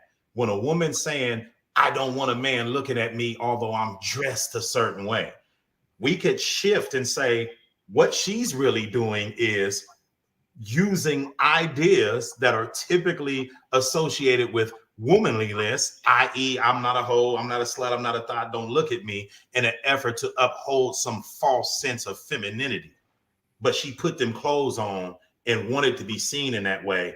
But in order to uphold her femininity, she has to voice distaste about something. Okay, but what is this though? Have you guys hold on? Let me say this. Looking though.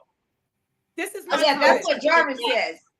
That's the part she's leaving out, is that if you looked the way she wanted you to look, or were attractive in the way she wanted you to be attractive, then that's exactly why she put on those pants for you specifically. Mm-hmm. Okay, but I don't think so, because if you look at look at women's sports or workout attire, it's all going to be leggings and crop tops across the board. That comes in all different sizes. A pair of shorts over the top.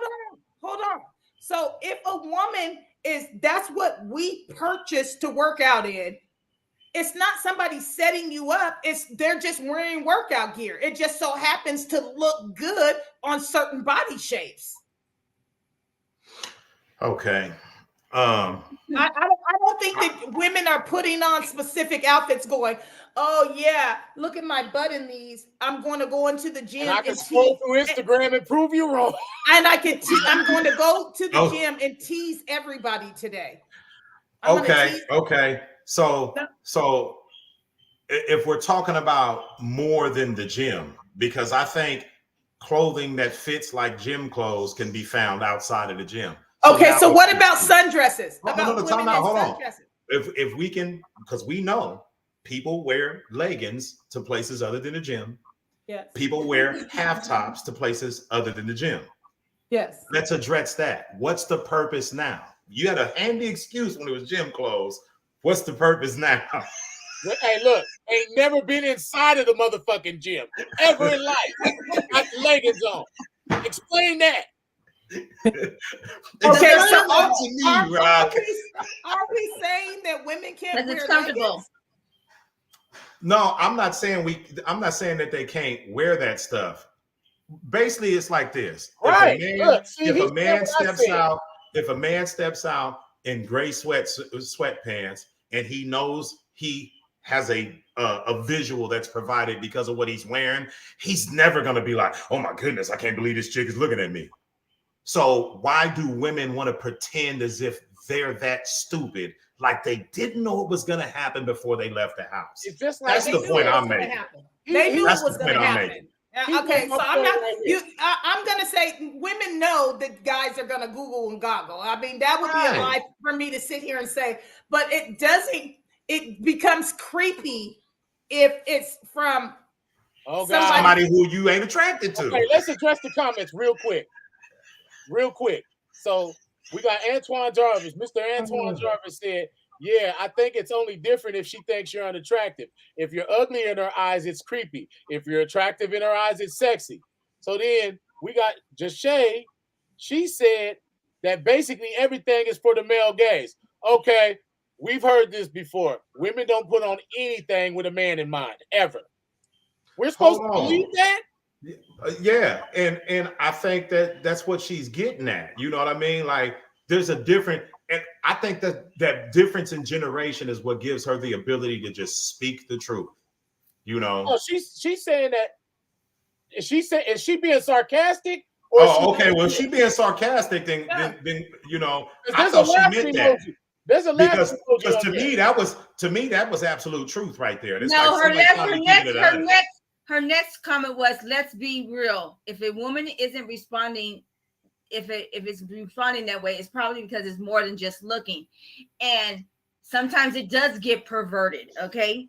And she said definitely sarcasm. Okay. I mean, hey, look, and this is what I meant, okay? This is what I meant when I said about upholding I'm dealing with today. Upholding ideas and behaviors that are typically associated to womanliness. Because like I said, unless you've been living under a rock, you have a general understanding of what a man, especially if we're talking about young men, of what a man's purpose is in association with a woman. And you have a general understanding of what's going to bait him in. So you can't like put on the bait and be like, it was an accident. I didn't know. I refuse to believe you're that unintelligent. I'm talking about all women when I say that. You knew what you was doing. No, nobody said I didn't know. Asshole naked, and you say, hey, you know what? What did you think about Martin Luther King's I Have a Dream speech?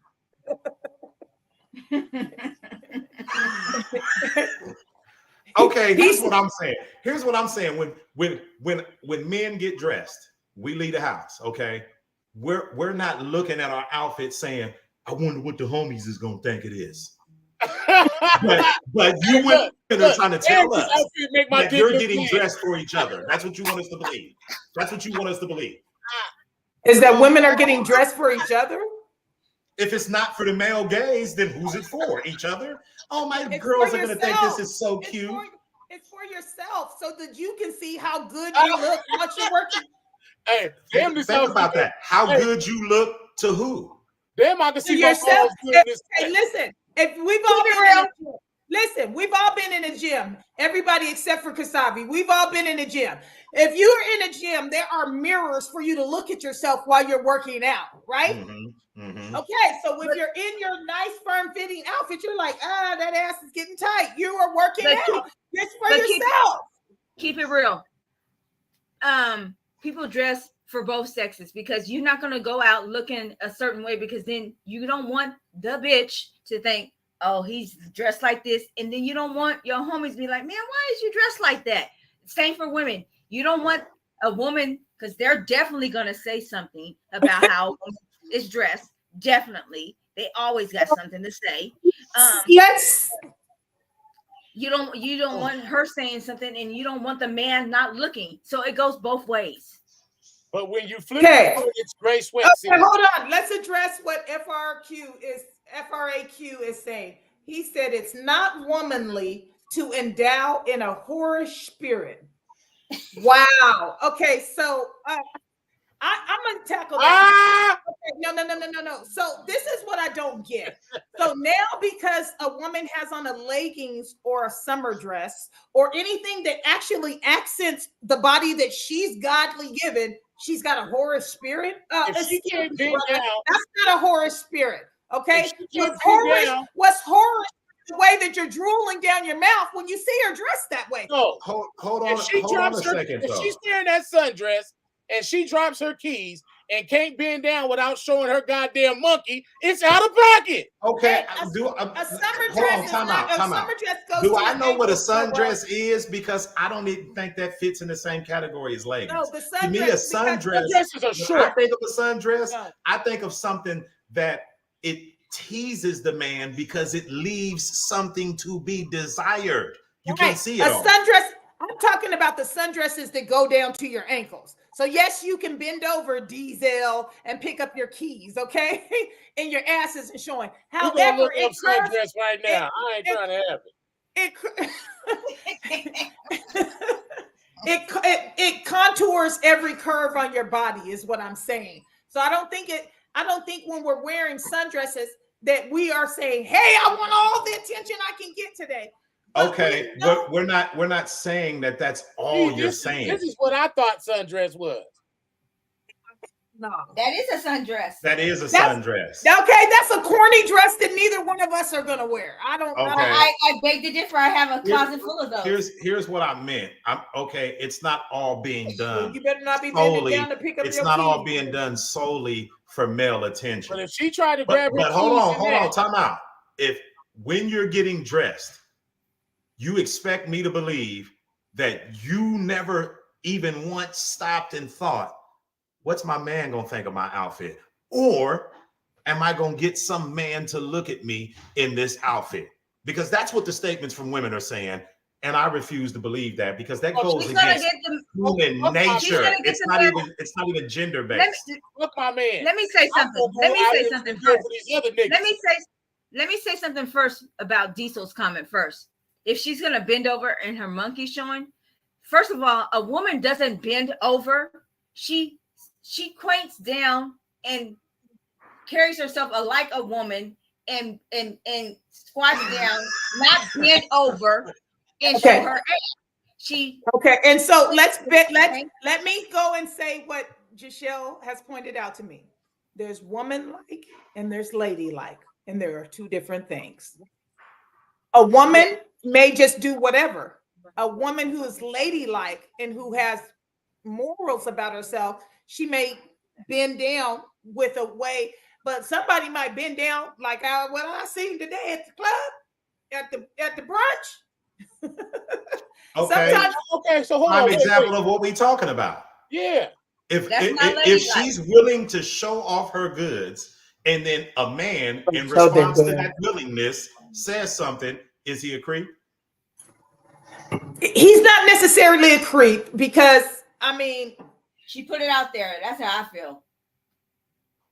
Really, sis? Oh, look. And I've Really? had people. Okay, so half Right, of your it's probably attire, the right idea. half of your attire is based off of you want to wear tight ass jeans, you wear leggings, you wear sundresses when it ain't sunny. You fall into this category. Does that mean that I'm just saying, does that mean that you're doing it? So you're doing all this for niggas now? No. That's fire. That's fire. So No, I just I want to say, wear what the hell I want to wear. I don't care who says nothing. so look, It's not about who, but I'm saying, what if you know that everything in your closet is meant to, so it's designed when you step out your door, you're just eager for attention? Okay, No, so that's not so everything in my closet's not. And that's what I'm designed. saying. Okay, hold on. So stop, because y'all are running with the narrative how you want it to be played out. So I'm gonna say this again, and I would like literally to get a response, because this is where we're going at. I know when I get dressed, the thought of how my lady's gonna like my outfit crosses my mind. If I'm single, the thought of how women that are potentials are gonna like my outfit crosses my mind.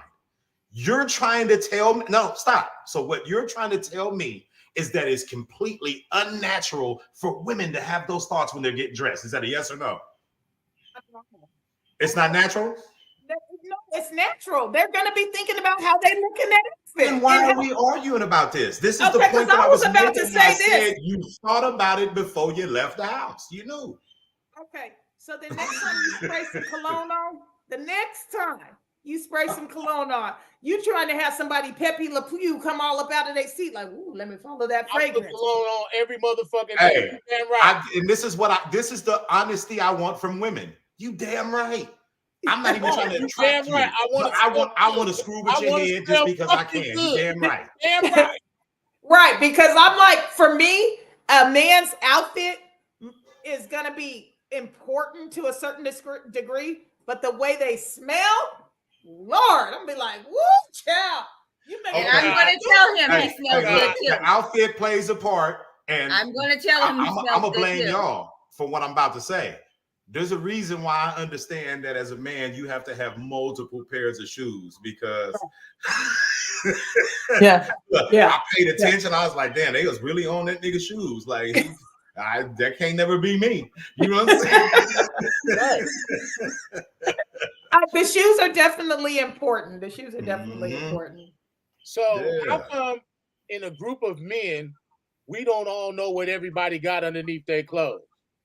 But amongst a group, because you're saying that women don't do it for men, they just do it for whatever entity that women are willing to accept. Obviously, men want to look sexy too, but how come we don't show off our body parts in that way? Because you don't have to. Women have to. A No, man. But listen, no, they don't. Now this is where I got to argue. They don't have to either.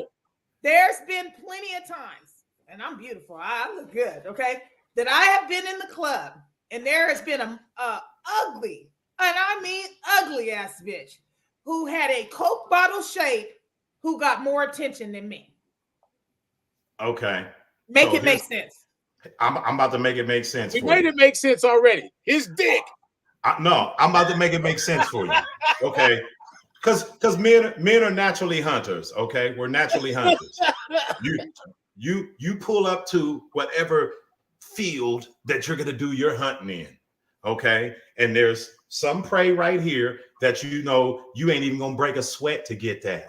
Okay, and then there's some other prey like, damn, I gotta go through here. I gotta change my outfit. I gotta go through all these different adjustments to even have a shot at tackling that. They're going for that other woman because she's easy prey, especially if they know all they trying to do is they're attracted. They're not attracted to her. They're not attracted to her shape. They're not attracted to what she looked like. They're attracted to the vibe she's giving off is a willingness to do whole shit. If women could just accept that, dress what makes you feel like a woman. These other think men really want, they just want them for that moment. That's it. Okay, so answer me this question. Okay.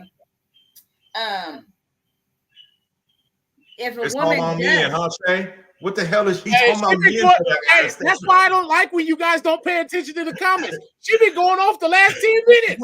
How the hell should men have higher standards based on what women are wearing out the house? She running out the room now. So let's go. Look, here it is. Like I said, she been going on the last 10 minutes and we ain't paying no attention. You not really listening because you're too busy typing in these responses, because I just explained it to your mom. So for like, I don't know, like how we lost you. But what if I wear things I'm wearing to attract male attention, but I'm a lesbian? She's basically saying, what if she's a lesbian and lesbians don't dress like that? So who cares if they do? We'll go through it again. We'll go through it again just for the sake of the show. When men and or women get dressed and they look at themselves, at some point during that process, they think about how their man is going to look at them, or if it's a dude, how their woman is going to look at them. And they think about, if they're single, how other men are going to look at them, or how other women are going to look. The shit is crossing their mind, whether it's the cause or not, because how that came into play is we were talking about women acting as if they didn't understand why men were looking. You understand because you thought about it in the process of getting dressed. It's cat. That's all I was getting at. It's I already addressed it. I know we did, but she brought that up again and said that maybe men should have higher standards, when the reality is, like, this is human nature. People think about this shit when they get dressed. She said, wait, feminine lesbians don't exist. Okay, I'm going to answer that question directly because I think it's to me. I wouldn't say that feminine lesbians don't exist, but you can damn sure tell because of their demeanor, their attitude towards men. Lesbians display a natural hatred towards men, and it's very evident whenever you cross paths with one. I think that's a fair statement. Obviously, it don't apply in all cases, but that is a fair statement. It is something. Okay, so without very territorial is what it is. Without saying any names or events, this is addressed to Valley particularly.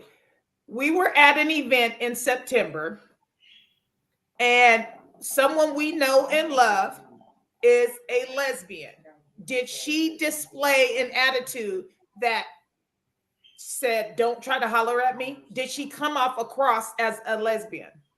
Absolutely not. But I think that's a different set of circumstances because of how you prefaced it. Hold on, come out. No, because of how you prefaced it. Somebody we know and love. Right. She doesn't feel that way about us. She doesn't feel that way about us. And how did the strangers in the room, what was the vibe that she gave the male strangers in the room is the question you should have asked. So I need to jump on this because it goes back to what I said about understanding. We live in a world where men kidnap women, they rape women, they violate them in all kinds of physical ways. I mean, if you're an adult and you don't understand that this is a danger that's out here and that there are some men who just ain't gonna control themselves, right? Fantasy world. I can't explain why that dude can't control himself. Right. I know it's a reality, and so do you. Prepare accordingly. This is the only point I'm making. And I agree. And considering that women only make up around, let's just say, less than 10% of all murders, and the rape statistics are up there off and on. But for the most part, the majority of men on this planet are doing exactly that, controlling themselves, because we have the power to do whatever the fuck we want when we want to. Exactly. And I think that's the point. That's the point that I was trying to make as well, that there's some that just can't. I agree with that, because the men, you guys, there's so many women, you know what I mean? And so right now you guys have the pick of the litter, and you guys can do. And no, it's not everybody, but I do think it is very pertinent that we did point out what Valley just said, to be mindful of those things, of the ones that can't control yourself as you're walking out into this dangerous world. That we want to pay attention to that. So I think that was a good way to address it. Yeah, Look, I'm not gonna run through an area where I know people are prone to be racist with black pride stickers all on my shirt and on my hat and my car and everything else, and then be like, I don't understand. or go through, yeah, or You know, like you got to know where you're going out, and if the way you're dressed is something that's going to be problematic to your safety, or just put you in a situation that makes you uncomfortable, you got to be aware of it. they say that alcohol impairs judgment. So we would go to a club and expect men with impaired judgment to be in full control of their capacities. I would like the record to reflect. Alcohol impairs judgment. That is a fact. Any alcohol or any other extracurricular activities can definitely cause it to be a shit show. So I do want to say I agree with you on that. But I would like to shout out to my team today who's in the background for controlling themselves with their alcohol. Hey, you know, I really thought this conversation would go differently. But yeah, shout out to Dr. Love. Yeah, we have to be careful, ladies. Be smart. And I think that really sums up what I've been saying. You know what I mean? Does. It does. You know, you can't put out certain energy and then that you know will be responded to in a certain way, and then criticize the person for responding how you knew they were going to. It's called throwing rocks and hiding your hand. Exactly. That's psychotic to me. Like, you know, men are not designed the way women are. We're hunters in that regard. And some men, they're salivating, they're hungry. You understand what I'm saying? Every man ain't getting fed sexually. So when you walk out the house, you might be carting around in what you think is a harmless outfit in front of a man who's never had a sexual meal. You got to be mindful of that. They say that. I think it's between the ages of 35 and 18, almost 50% are virgins. What? Yeah. There's statistics on that. There's more men than you would like to believe that are not getting any sort of sexual attention. So when you walk out of the house, you're literally carting yourself in front of a starving lion. Hey, look, the lion sees this gazelle with a broke leg, stumbling behind the rest of the pack. Okay, so I want to touch on this. Attention is currency. Is this dating market? Most women enjoy the free attention. Women know they will get free attention by dressing a certain way for sure if they play dumb.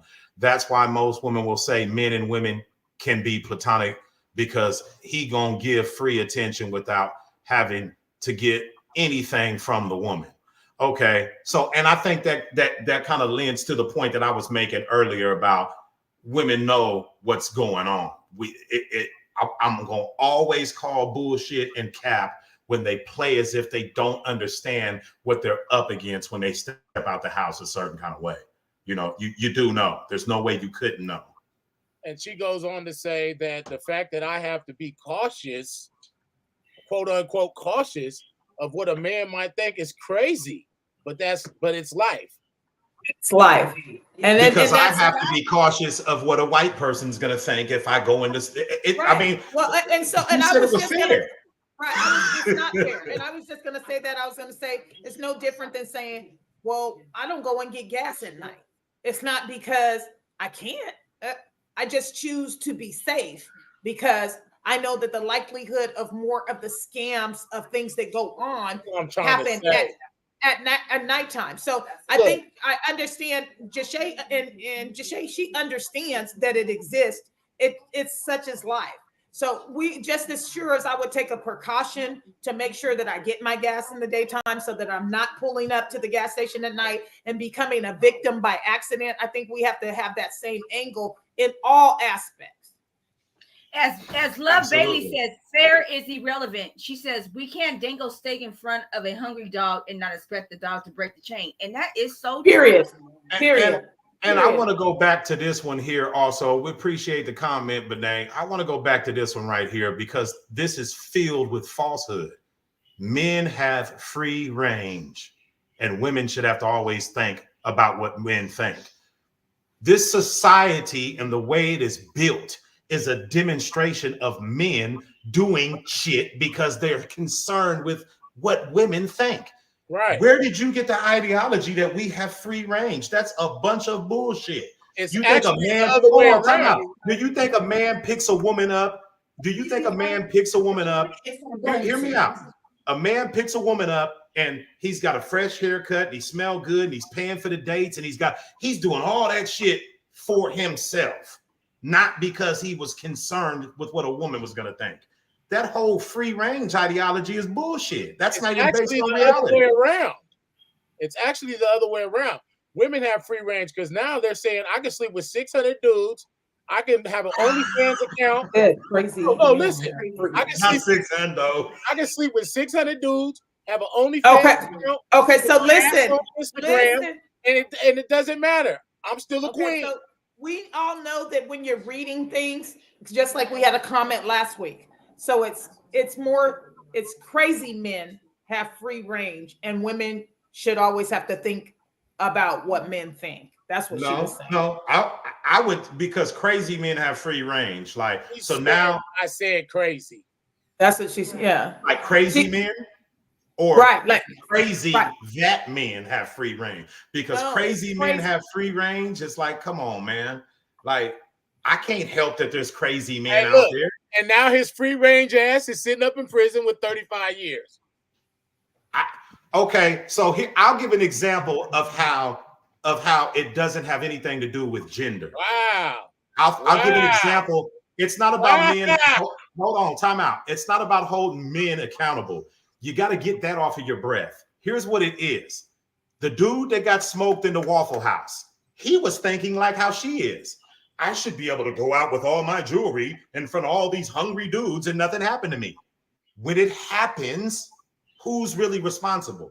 You dangled the steak in front of a hungry dog, and then when he bit you, come on, man. It's not about holding nobody accountable. It's about knowing the reality of the place we live in.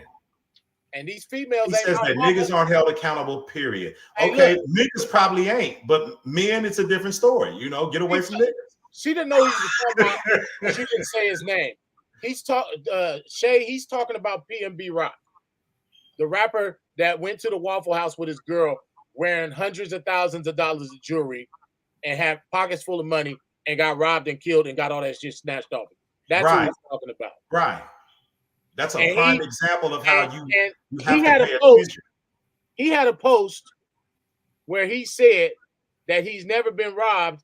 And it ain't never gonna happen because he should be able to wear what he wants when he wants. He's a real nigga and all this blah blah blah. But in the end of the day, he went around Lions dangling steak and became a victim. And that's why I said it's not gender based. It's about being in touch with reality.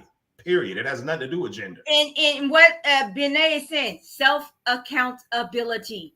You have to have self accountability, and because ain't nobody my mama. And touching about what my niece said about so-called rich nigga cursing her out because she didn't want to talk. Fuck him.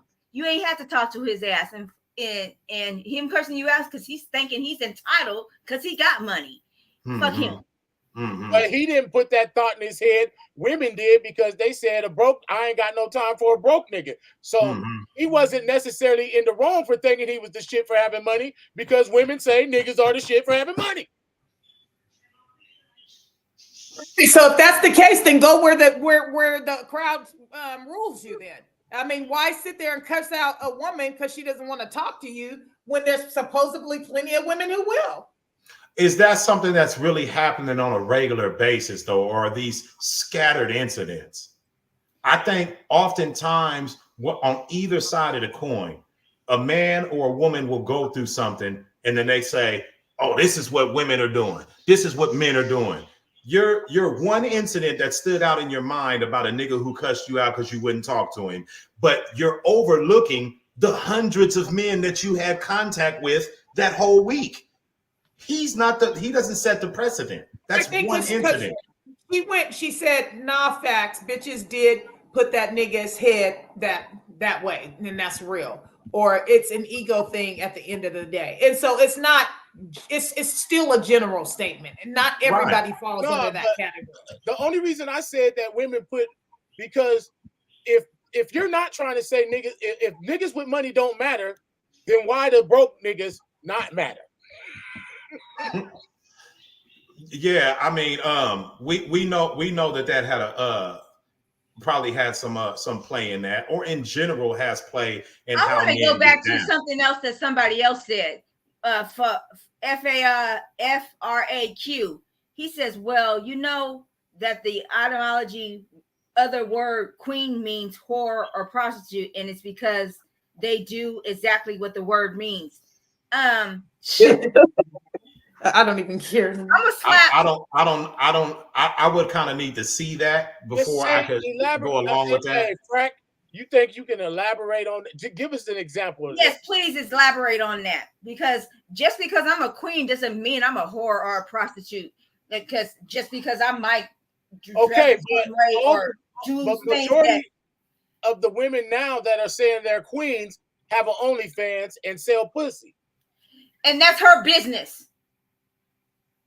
And that's her business, not your business. That's her business. And that's her business. I don't know. That's her business. But I don't think she would fall under the category of queen, though. Who says she was? That in her eyes, she is a queen. That's her business.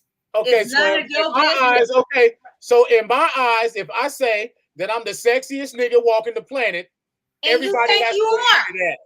And you call yourself Denzel Washington. Yes. Ebony Man, remember? Ebony Man. I mean, come on, you're one of the most conceited people. But I think that we're losing sight of what the topic really is, and I think it is overall. It is. Let's look up the word queen real quick because I need to understand. I just looked up the etymology of the word queen, and the only thing that I could see that would even almost align with his comment is that it refers to a king's wife, and it says queen consort, or plural queen consorts. So it's referring to them in the sense of their sexual relation to that king. That does not make it a prostitute or a whore, though. Like, I mean, I don't know. I feel like this is the one place where I think men. So it's the duties and responsibilities of the wife. Right. And that's what I meant when I said this is the place where I think as men, we got to do ourselves a solid, and we got to call out certain things that might be coming from someplace else, because that ain't got nothing to do with the terminology queen. Definitely doesn't. Okay. I mean, I disrespected in what kind of way? Like, what do you mean disrespected? Because I want to know, like, is it disrespect if she's on OnlyFans blowing sausages and I say that? Is it disrespect that I spoke the truth?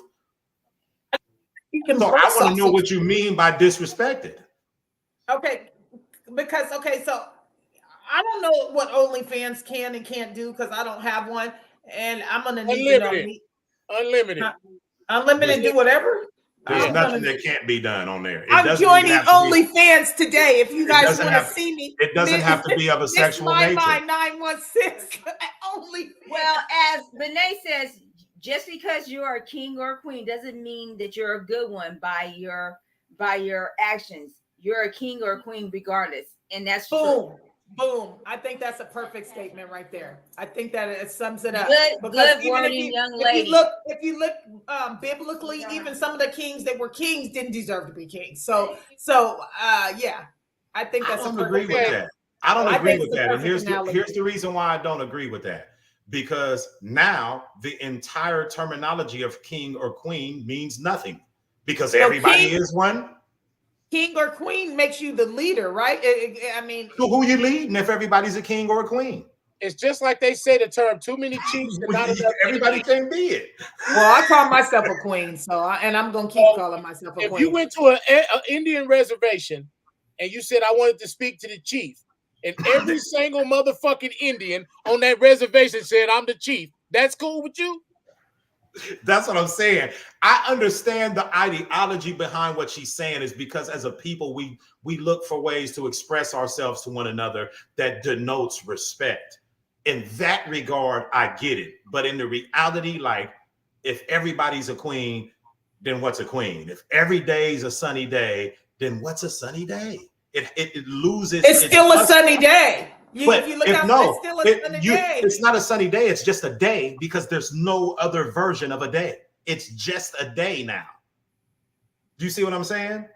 There is no cloudy day. There is no cold day. There's just sunny day. So now it's just a day. Just like the word sunny, it loses its context. Right. There is no bad. There is no good without bad. We can't say what good is unless bad exists. Mm-hmm. Yeah. Right? You can't have one without the other. You can't have one without the other. And it's not to say that, I'm not trying to break anybody's dreams of being a king or a queen. I'm just trying to say, can we deal with reality? That's all. She's a sex worker. She getting money. I can only respect that. Right. I mean, but here's the way I look at that. I think as a people, we give way too much credit to money. And we could go down the list from Nipsey Hussle, Young Dolph, countless niggas who's getting money, and the reality has still snuffed them out. Then we could talk about the YSLs. Them niggas is getting money, and there's no progression in actual real life. And money don't mean shit to black people because it has not fixed our problems. Okay. So what if she's getting money? It's and also the now same, what? No, it's also the same with those sex workers and OnlyFans women. They're not creating generational wealth with this OnlyFans money. They're getting bags and fancy cars. How do you know? You guys are going to try to limit it to all they're doing is going and buying some Yves Saint Laurent or Gucci bags or some Louis. Okay. That's all you're doing. At the end of the day, when they push in on that video or whatever, and they go back, they have children, they have mothers, they have fathers, they have siblings. They are still people. So we don't know what they're creating with that money. But what are they doing for the community? We got an example. We know what Nipsey was doing. What are these porn stars and sex workers doing for the community? Nobody's saying. Time out. And guess what? As sad as it may be, it didn't stop Nipsey from getting killed by another black man. Okay. Which is exactly why I said the fact that she's getting money means absolutely nothing. That was the point I was making. So she's getting money. Now what? So now that we went through all of that, so what that she's getting money? What comes out of that? I'll wait. So what she said, she's getting money. I can only respect that. She just said I can only respect that. Respect what? Okay, hold on. Time out. She's getting money. Hold on. Time out. Because I never got an answer to my question. If she's on OnlyFans blowing sausages, and I say that, no, I mean, because it said, why is she getting disrespected? I got to use a disrespectful term to paint the point. Get out your feelings. If she's on OnlyFans blowing sausages, and I say she blows sausages on OnlyFans, have I been disrespectful or have I made an accurate statement? And she felt disrespected because deep down she has a shame for the shit she's doing. And if she does, cancel your damn account. Don't throw that on me. Okay. Ben Pretty 916 said, I personally know queens on OnlyFans who have bought homes, given back to the community by giving to the homeless, and who created generational wealth that a 9-to-5 can't do. Okay. And I seen Mozzie hand homeless people money, then go in the studio and write a rap that gets 10 niggas killed. I don't know. That's true. I'm with these on that. One has nothing to do with the other. That's true. So it's like I said, what now what? How does that impact so it goes back? It goes back to accountability. At the end of the day, we have to be accountable for the things that we do. I'm still waiting for somebody to answer that question about disrespect. That's how we got on this. They're not going to make those examples. They just want the money for selfish reasons. They're not trying to give a goddamn thing back. Here's my thing. Here's my thing. Doesn't know what they're giving back. Here's my thing. I don't care what they're doing. Somebody said, if a woman has an OnlyFans, should she be disrespected? And I said, well, if this is what she's doing, and I state that this is what she's doing, have I disrespected her? You may have, but so fucking what? Fuck you. And that's how I would look at it. I'm You saying, have though, it's a statement of truth disrespect. I don't know why the hell that comment got highlighted, but okay. It's a statement of truth. It's a statement of truth disrespect. Blowing sausages. Hey, look. So hold on, Mike. I'm talking to you and your crew right now because this is where all the conversation is coming from. It's a statement of truth disrespect. Oh God. It's not a statement of disrespect because you have spoken the truth in what she did. So, like the lifestyle we used to live, if somebody was to come up and say, hey, young man, you just out here, you causing terror in the community, you disrespecting your community. And I say, hey, man, you can't disrespect me like that. Anybody would understand that I got a screw loose in my head for thinking his accurate statement of my behavior is disrespect. His accurate statement of your past behavior. No, I'm talking about in that time frame. Okay. If that was the conversation, because we're talking about, I would have never taken what he was saying, or if a woman said it, I would not have taken it as disrespect because I understand the reality of what I'm doing. So if a woman is on OnlyFans, she should have the same understanding of her reality. It's not disrespect; it's a statement of facts, and you just got in your feelings. And the only way you could have gotten your feelings is if deep down you got some shame associated with it. And you need to get with yourself about that. Don't put it on people that are making statements of facts about your profession. That's what you do. If that's what you choose to do, if that's what you choose to do, then do it. And can't nobody say what you are supposed to be doing. Only you can say what you're supposed to be doing. And if you do have a problem with what someone says, then that maybe shouldn't be what you're doing. Okay. Hold on. I'm going to respond to this because she's talking to me. So now, even though you're doing this for the world to see, you're providing voyeurism. But when I speak on it, I have to speak on it like I'm a doctor that's doing a goddamn exam on you. Well, I noticed that she was performing oral sex on a man's penis. Get the fuck out of here. That's what I'm talking about. It's like there is no way to come on, man. Let's be real about this. Somebody earlier said to hold the men accountable. It's y'all turn. We can't do accountability in both men directions. and women to be held accountable for all the But first of all, I want my co-host to be held accountable. That's all I want from us. We can't look. This right here. Hell yeah. Hell yeah. Hell yeah. It depends on if the dude is a simp. Because there's a lot of men that's like, they from the gate, they like, baby, I want to do all the things your man can't do. They have while it will travel. Watch what I can do for you. That relationship is prostitution because he used money to reel her in. He didn't do anything to give her a glimpse of his character, his mind, any of that. Baby, let me buy you shit. And if she says yes, that's prostitution. It's long-term prostitution. Ain't no different than having a trick on a trick laid up somewhere. Yeah, you got to live in prostitute. Because if you don't know nothing about her, she don't know nothing about you except for what y'all give each other in exchange for money. How is it different? Hey, Valerie, this is for you.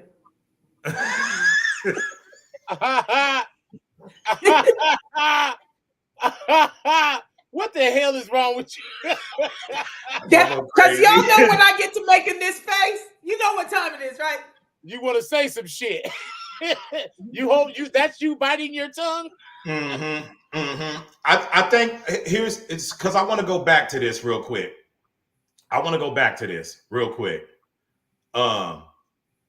Was it that one? She's grown, she knows what she's doing. Okay. So here's the thing. If she's grown and she knows what she's doing, then she also knows that somebody's gonna have something to say about it. You know, right. It still comes down to that for me. And if you have a problem with what someone's gonna say, then don't fucking do it. Right. And that's just all it is to it. Right. If I'm gonna be a drug dealer I know that by being a drug dealer, that I stand a chance at drawing the attention of the police and getting investigated. These sharks out here who want to rob drug dealers, I'm gonna become a target to them, or fiends that don't want to pay for dope, or they want to get dope on loan. I'm gonna come across that as well, and as a sex worker, there's certain things that come with the territory, and you would have to understand that, just like he was saying, you have to understand that comes with the territory. Hey, listen, y'all. Hey, I mean, let me say something right quick though. I am in someone else's house right now, and my voice carries carries. Kaisha told me constantly, Mom, your voice is so loud. I'm not sure if my son-in-law has to go to work tonight or not, and he's probably trying to sleep. So I'm probably going to have to tap out in a few minutes because I'm not trying to be disrespectful in my daughter's house. Okay. So it's time to tap out anyway. Yeah, it is. I was hoping that we could have circled around. We could have circled around more to the femininity side, because I think good questions. I love her questions. Since when have we been ashamed of performing sexual acts? It's because it should be. That's exactly what I was saying. Is it because he's ashamed of the fact that it's being done, as an act of voyeurism? That's what I was getting at. Yeah. So let me put it like this. This is gonna be vulgar, but I don't care because I want to make my point. So you decide to put this act out publicly. Somebody views that act and in turn performs acts on themselves while watching you perform these acts. Is it still just regular nothing? I mean, it don't even matter. If you put something out to the public, you're saying scrutinize me. You have opened yourself up to the good, the bad, and the ugly about whatever it is you put out there. So you don't have the right to piss and moan about it. That's all I'm saying. And you can't take it back. So let's all be mindful of the things that we put out. And we know for a fact that Four Corners Legacy Podcast, we came out the gate to be abstract thinking, to be to say some shit that people wouldn't want to say. So we don't mind that. We don't mind what, if it causes us to be intrigued, if it causes us to say, if it causes us to rethink some of our steps, then that's exactly what we're supposed to be doing. That's why we're here. And I think we should touch back on this next week, and we should go ahead. Because y'all got off the hook. If you can't talk about that shit at the dinner table, it ain't good. Right. And I love y'all. I'm about to tap out, like I said. No doubt. Okay. Bye. Love you, sis. And I thought we was all tapping out. I ain't really done yet, but I mean, I don't want to put you in no situation, but you talking about voice carrying and you got the damn door open right there. Like how hard are you trying? Close the door, man. Yeah, close the door. That's only cracked. Their bedroom door is right next to that. Wall or not, I'm still a loud motherfucker. Is all I'm trying to say. Okay. Be mindful of that. We tried to look up Queen several times. I can't talk without being. No, we did look it up. We just I wasn't able to get it in there to put it on the screen. I was trying to, but it didn't really work out. But nonetheless, if he needs to see it, there's nothing in there other than the statement that I read that would even come close to comparing her to a prostitute. And that was from the etymology of the word queen, not just the definition, but the actual etymology of the word queen. So when I put in queen and then put etymology? However you want to do it. I looked up etymology of queen. Maybe he's talking about the origin. It's the same thing. It's all going to date back to the origin and how that translates or is transliterated from its original meaning to what it is now. And it's basically going to bridge the gap between those two words. So I feel like in closing, I want to address some other things too, and kind of maybe throw out some questions. Oh, he's talking about this right here, the way it's spelled. We can't see that really. Quean. Oh, okay. Quean. Okay. Because it says an imprudent or ill-behaved girl or woman, a prostitute. Okay. Okay, but is that related to the word queen, as in the wife of a king, though? No, no. That's what I was getting at. Right. Okay, so you were saying mine? I was just saying, okay, so all of us on here are parents, right? Mm-hmm. This is moving into something that we can talk about in the future. I don't know, were you guys done talking about masculinity? Because I just wanted to bring this to the attention. As a parent, when you are, your children are having children at their house, are you responsible for all the things that go on at that house? Hold on. So my If house, I'm, hold on, yeah. my house, my kids, and they have people stay over in my house. You damn right I am. Yeah, you are. You are. Yeah. So if a child is in your care and she gets beat up by another child in your care, how do you handle that? Well, I mean, that depends on how it goes down. Do I walk in on this? Is it done by the time I see what's happening? It's done by the time you see what's happening. Okay, then the only thing I can really do is, okay, who's the child that beat him up? If it's my child, then I'll deal with that how I see fit. It's not your child. If somebody else's child, okay, then the only thing I can do is to make the other parents aware of what took place. Right. Because unless you want me to discipline your kid, hey, this is what your kid did. And because you should know I can't discipline this other person's kid, hey, this is what happened to your kid in my care. I respectfully need to let you know. And so the reason that I'm bringing this up is to just in conclusion, I just think that when kids have sleepovers, when as parents, it does take a community to raise kids, and that we have to be aware of what's going on, not just in our house, whether it's our kid or not. If we entertain other people's children in our possession, then we have to be responsible for what occurs while they are in our possession, or be held accountable. Well, I disagree with that, though. I disagree with that. You're talking about, what I would do is I would tell all the kids to up them cell phone messages and see if there was some sort of underhanded plotting of the situation. Because I believe that's would you stop letting your kid? Because I was always a parent who really, and my kids can vouch for this. A lot of people stayed at our house, but I didn't allow my kids to stay at people's house. It was always very scary to me. If I don't know the parents or it wasn't a family member, I really wasn't big on letting my kids stay the night at people's house for this very particular reason. Because I don't know that I know how to handle myself when it comes to something like that happening.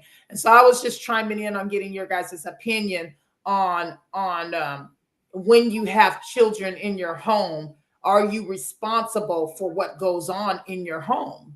Yes, you are responsible, but we can't use that responsibility as a license for us to now be irresponsible as parents. Right.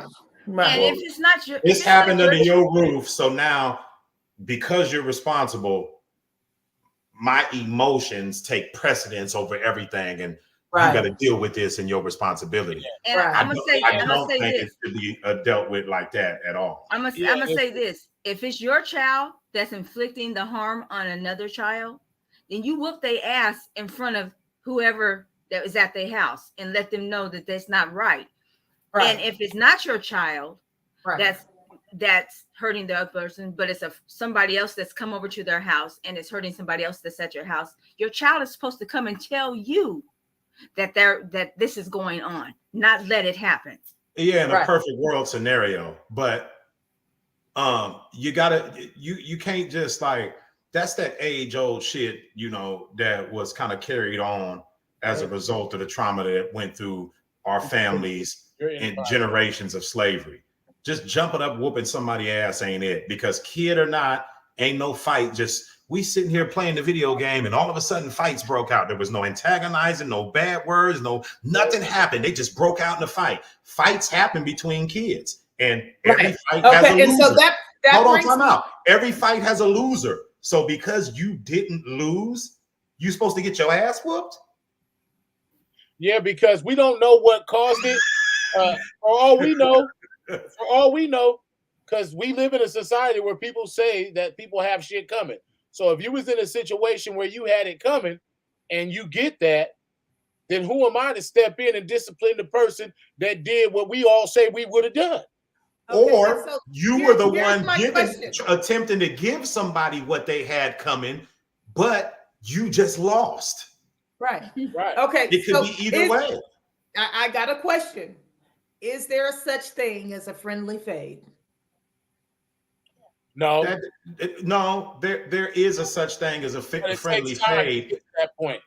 There is a such thing as a friendly fade, but that's only with your friend, somebody who you actually have respect for. And the fade is to maintain that respect, because lines of respect have been crossed. And I'm not going to stop looking at you sideways until I get this off my chest. But it's not like, oh, well, my kid got their ass whooped in your house, and I'm not going to be able to sleep until I whoop somebody's ass. That's not a friendly fade. That's terrorism. That's an assault. No. I'm saying if the kids, and this is like a double-sided question, because I'm saying if kids today believe that it's okay to have a friendly fade.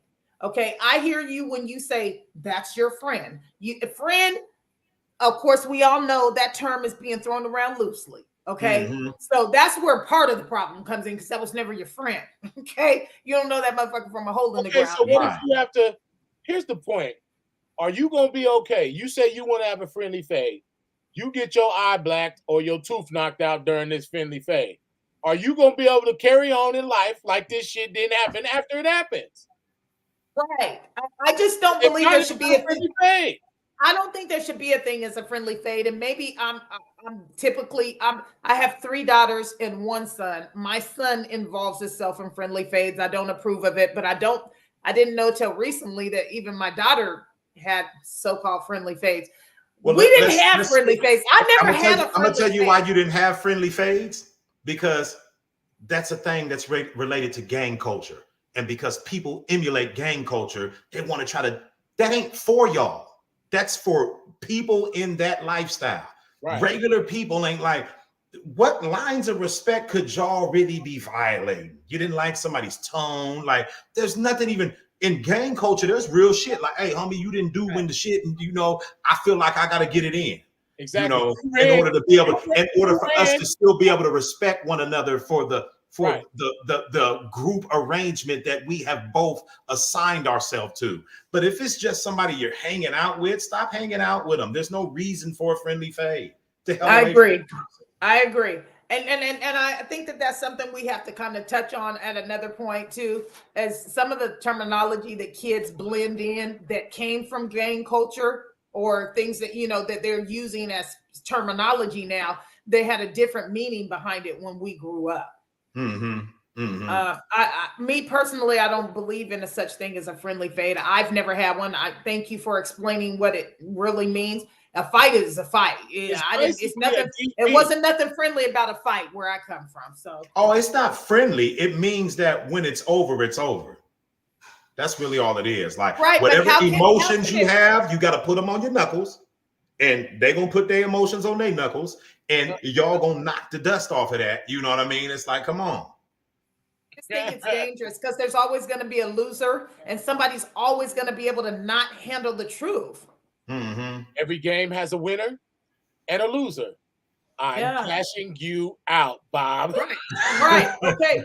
So if your child beats up somebody in a friendly fade and now they're involved in a real fade, that's not okay. That's why there shouldn't be friendly fades. Okay, but here's the thing, though. I tried to give an example.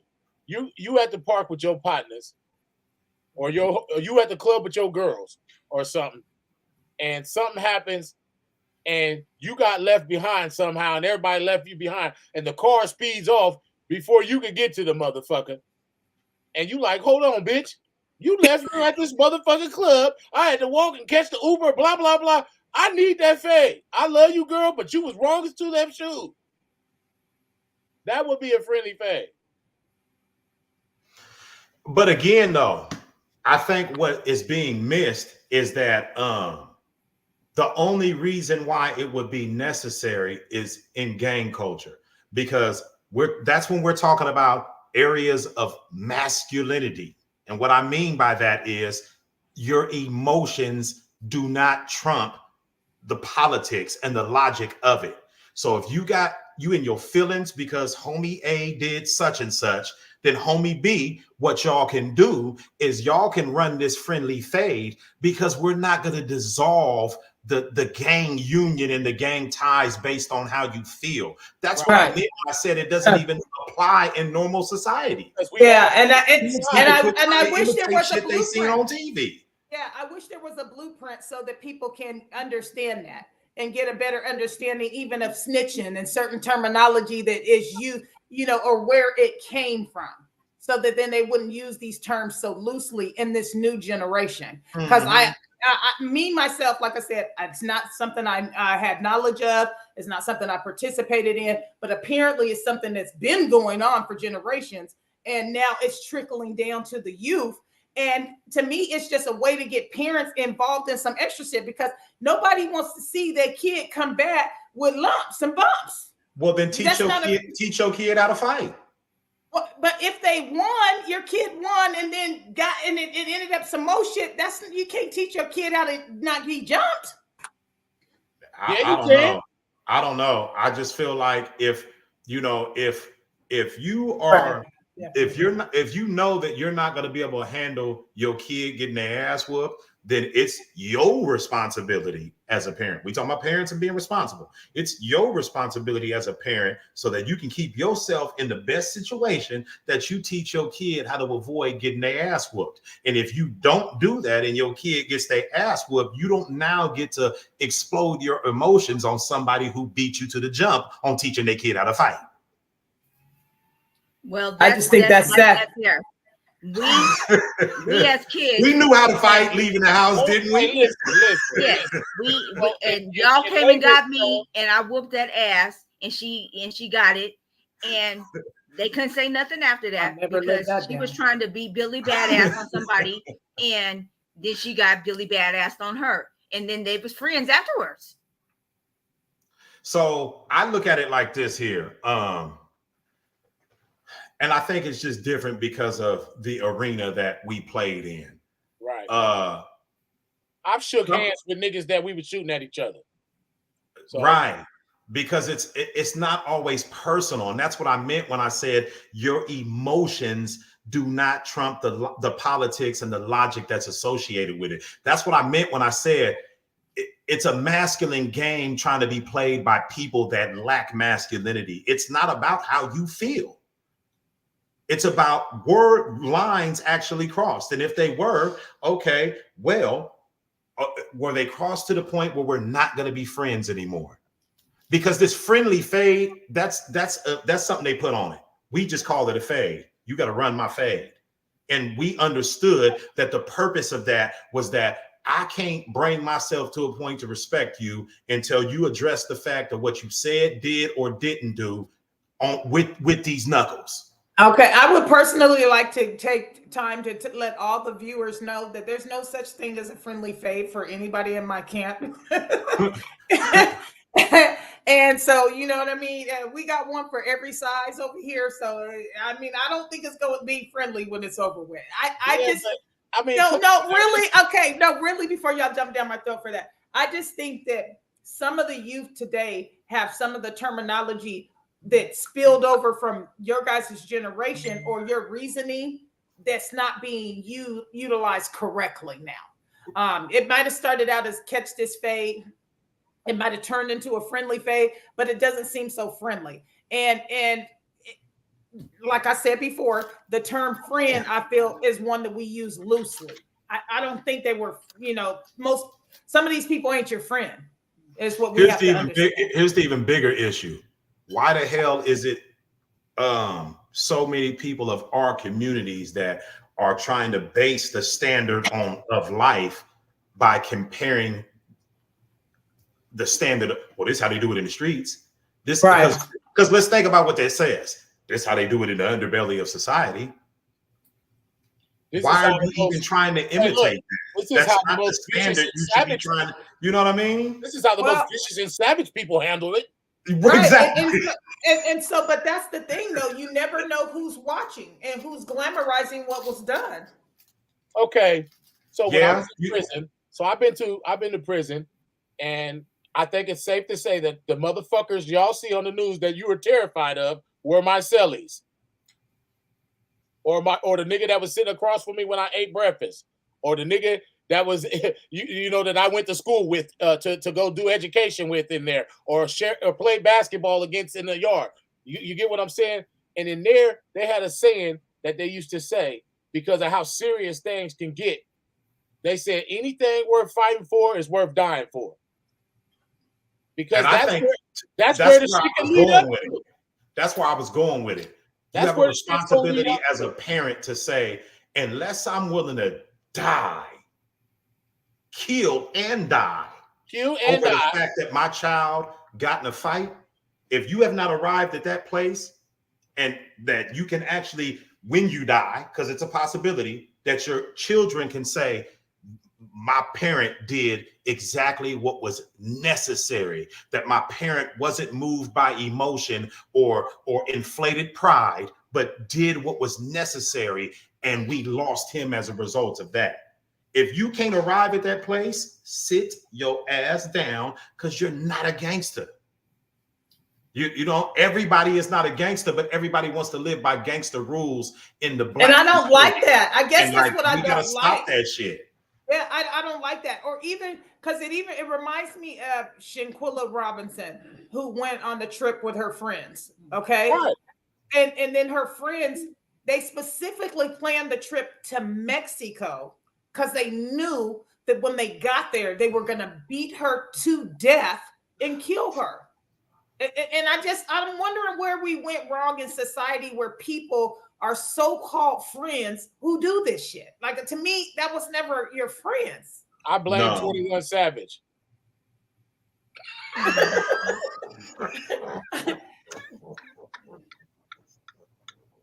And I agree. I agree with Benet Love said, teach them how to squabble and how to take a loss. And there's a fine line. You do have to be able to know how to squabble, and sometimes you're gonna get your ass whooped. It's gonna be a little bit of both. Man.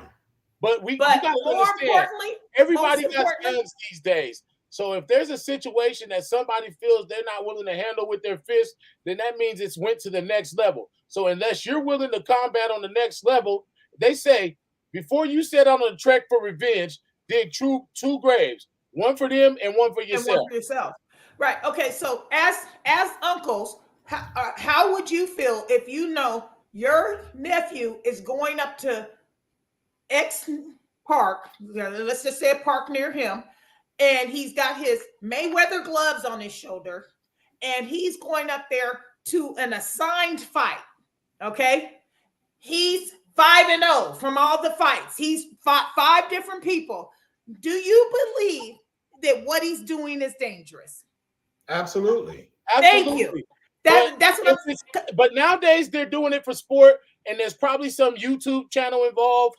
There's probably some social media aspect involved. It's definitely being recorded, but I still think that it's dangerous. I don't think that it's something that he should partake in. I don't think it's something that he should do. But for what reasons though? For what reasons though? Because is these people that because we boxed, we put on gloves and got it in, but it was within our friend circle. You understand what I'm saying is strangers. Right, and you, how can you trust your friend circle? That's what's scary to me. If it's my friend, we was from a different era though. We weren't from the era of. So are you? I'm emotional about the fact that I got my ass whooped and I got to kill somebody. Like you got written off as a straight bitch with that mentality in our era. So we didn't even think along those lines. Example, Miss Ma. If we went and got our ass whooped, and we went back to our homies and said, "Oh man, let's all throw our lives away now that I lost this fight," niggas would have been like, "Fuck you." Yeah. For the record, My son's undefeated. I still don't want him to do it because I know there's some nigga out there who's gonna be like, yeah, that nigga think he's all hard. That nigga think he's this, and they're gonna come with some ill will. But I don't like it. I don't like it in a sport type fashion like that, and on a competitive level. With men, you got to think these niggas go out on the football field, these going in boxing rings and beat each other's fucking brains out and shake hands after the shit. Now, so we're back to masculinity. Are we back to masculinity now? Well, we can't talk no more about masculinity because y'all bobbed and weaved and dodged the fuck out of femininity. So masculinity's off the table. But what he's trying to say is that type of shit is in a young man's nature. We compete. We challenge each other like that. But the reason why I think it's a problem is because this generation is different. They can't handle getting knocked out. They can't handle getting their ass whooped. They're gonna be in their feelings about it. Bunch of sissies. Yeah. I just think it's scary for me as a parent. I don't know. I don't know what a friendly fade is. I don't want my son doing friendly fades. I don't like it. I try not to be that worrywart They're not parent. going all in though, like the UFC, or they're not beating each other's brains out there. I wouldn't give a. Okay, but that's because you're like, that's what I mean when I say that's the natural reaction from a mother. But you cannot use your natural emotional reaction as a mother to say, "Oh, well, you gotta shave off your natural aspects of a young man." Oh, his dad watched the videos. His dad watched the videos and because he probably put on the gloves with people in his era as well. Because we did shit like that. If they wasn't boxing, Maisha, if they wasn't boxing, they'd be doing flips against each other. If they wasn't doing flips against each other, they'd be racing each other. If they, you know what I'm saying? If it wasn't that, they're gonna do something. They gonna figure out some way to compete against each other because that's how men do it. At any time, I don't care. I'm with my sister on that. I don't want my nephew doing no shit like that. Okay, it doesn't matter what you want. He gonna do it anyway. So how do you respond to what he's gonna do anyway? That's the question. Who cares what you want? Because he's gonna do it anyway. And so how do you respond to what he's doing? He a big nigga. He gonna do what big niggas do. He gonna move the crowd. Take it from another big nigga. He gonna move the crowd. That's what he gonna do. And he gonna have fun you with the shit. Look at this. Yeah, you're absolutely right. That's a friendly fade for sure. Right there. I started all the friendly fades. Then I am the leader of the friendly fade because yes, when I check or discipline my kids, it's a friendly fade. So think about it. Think about this though. We talking about the young king getting out there and doing what he's doing, right? Okay. Right. Like Pam C say, it's not safe at all. She totally agrees. But we, in our own personal conversation, had already established that safety is a fallacy. Right. So how is it different now? There's no way anything he does is unsafe, right? Right. That you want to know what? It's funny that you said that because when I talked to him last night, he said, so every single thing I do, you're going to have a problem with it. You're going to have a problem with if I walk home from school, if I ride the bus home from school, if I have a friendly face, if I go to, if I drive. He's like, you have a problem literally with everything. And it's just, I just want him to be safe because we live in a scary world. That's why I brought it up on the podcast. But because I value your guys' opinion. I'm going to say this for the record. If something happened to my nephew that's some underhanded bullshit, your name better not be visible. So you said he's 5-0. I mean, I would imagine that he might be even more than that because I just found out about it. So here's what. Yeah, I don't know. I ain't gonna talk about it all. I'm gonna have a conversation with him because, you can't be half-ass using your natural ability. If you want to put it to use, then let's put it to use, bruh. If you want to do that, let's put it to some use that might actually bring and let something the record reflect. Let the record reflect. he was going to. Oh yeah, I agree. I know all of that. I know, but we can't even speak on that because I mean that probably needs to stay where it's at. We ain't gonna speak on that publicly. How do you say her name right here? I think it's Benet. Yeah. Okay, Benet said a comment. He clearly has talent, so let's foster it. Get him into boxing for real. He's a champ.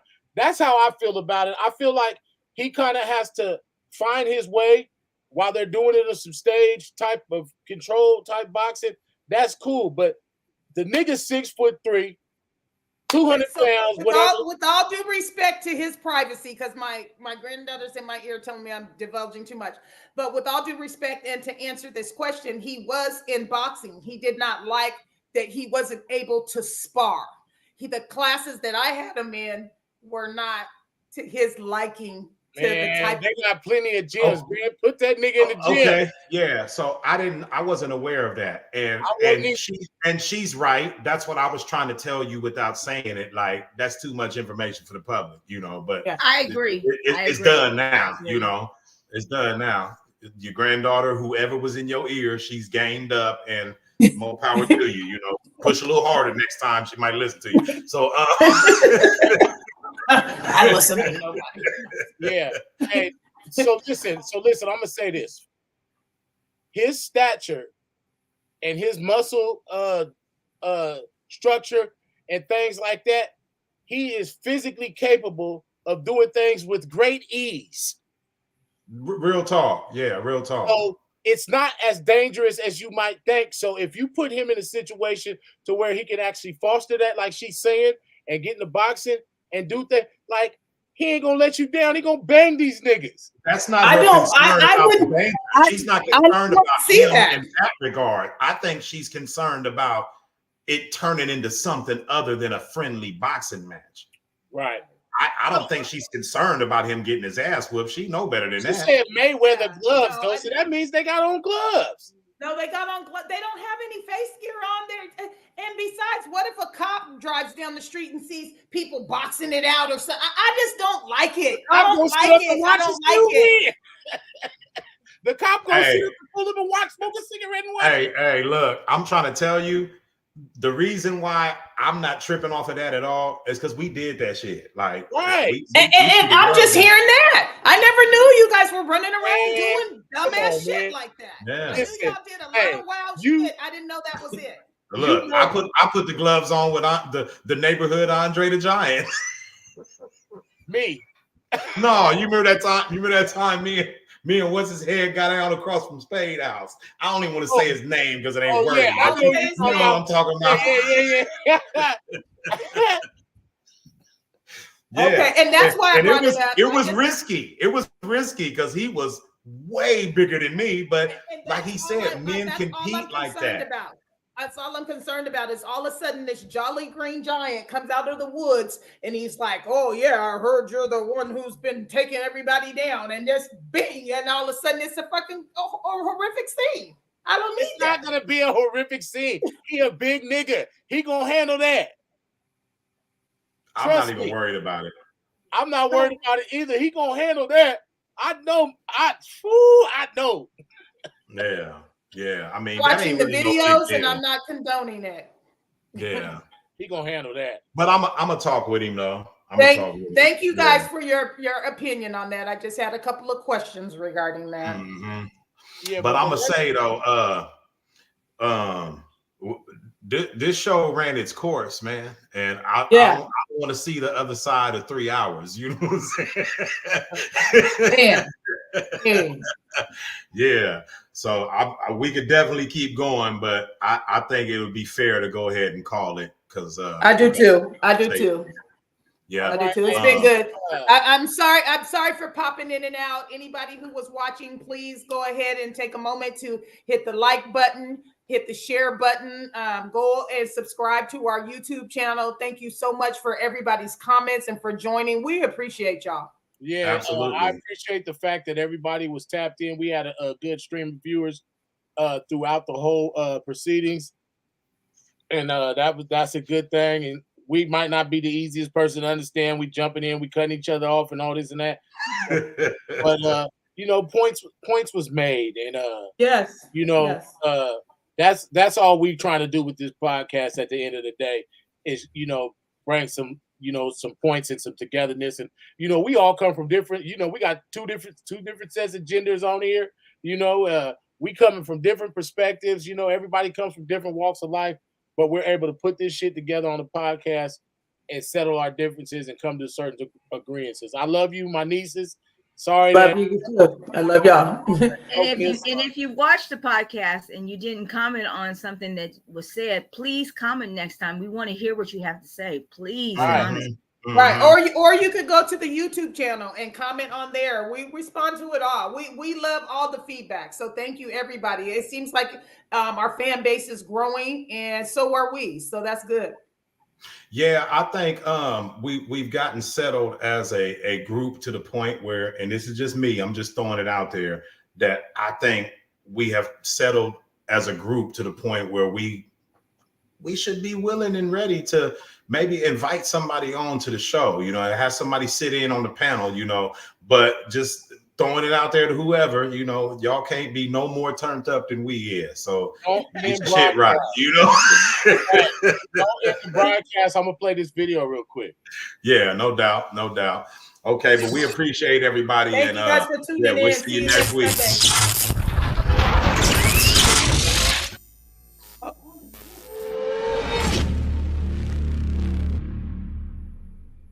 OMG, it's totally tea funny. They wanted to owe me that excessive compulsive delivery. My flow. They wanted to owe me that excessive compulsive delivery. My flow. My flow.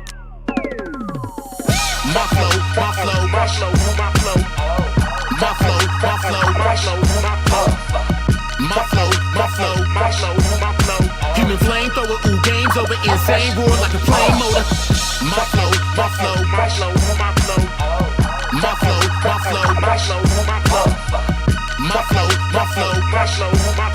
Human flamethrower, ooh, games over, insane roar like a plane motor. Brand new, get it fresh off the press. You know it's my job to impress. Liberty bodybuilding when I flex. Fully invigorated mindset. Witness the locomotive smoke stack. Smoking on the track, smoking on track. Focus big bat, smoking game cracked open like a bat. Broken my bad bulging. Fresh out with a fresh scheme. Outbreak called the CDC.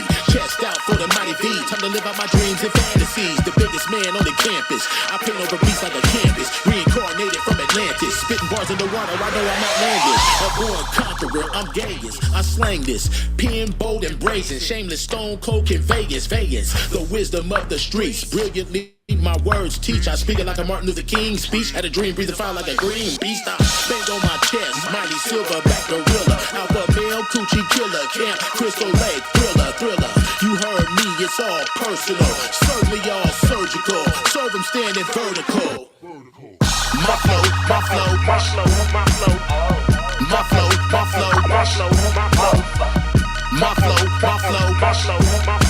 Human flamethrower, ooh, games over, insane roar like a plane motor. My flow.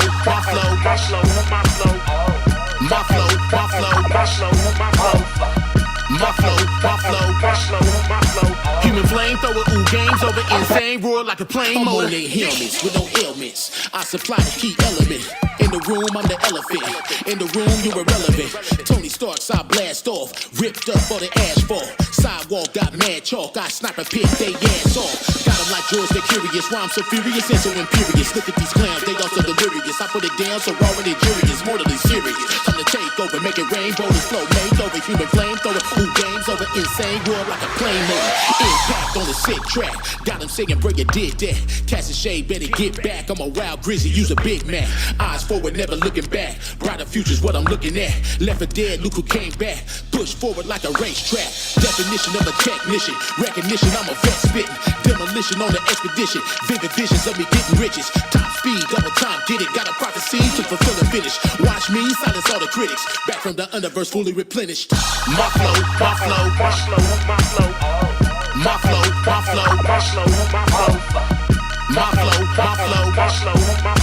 Human flamethrower, ooh, games over, insane roar like a plane motor. My flow.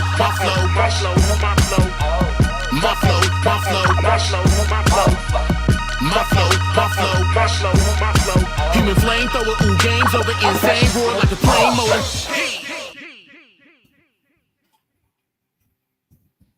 All right, y'all. It's been real, man. Holla. Yep. Next week.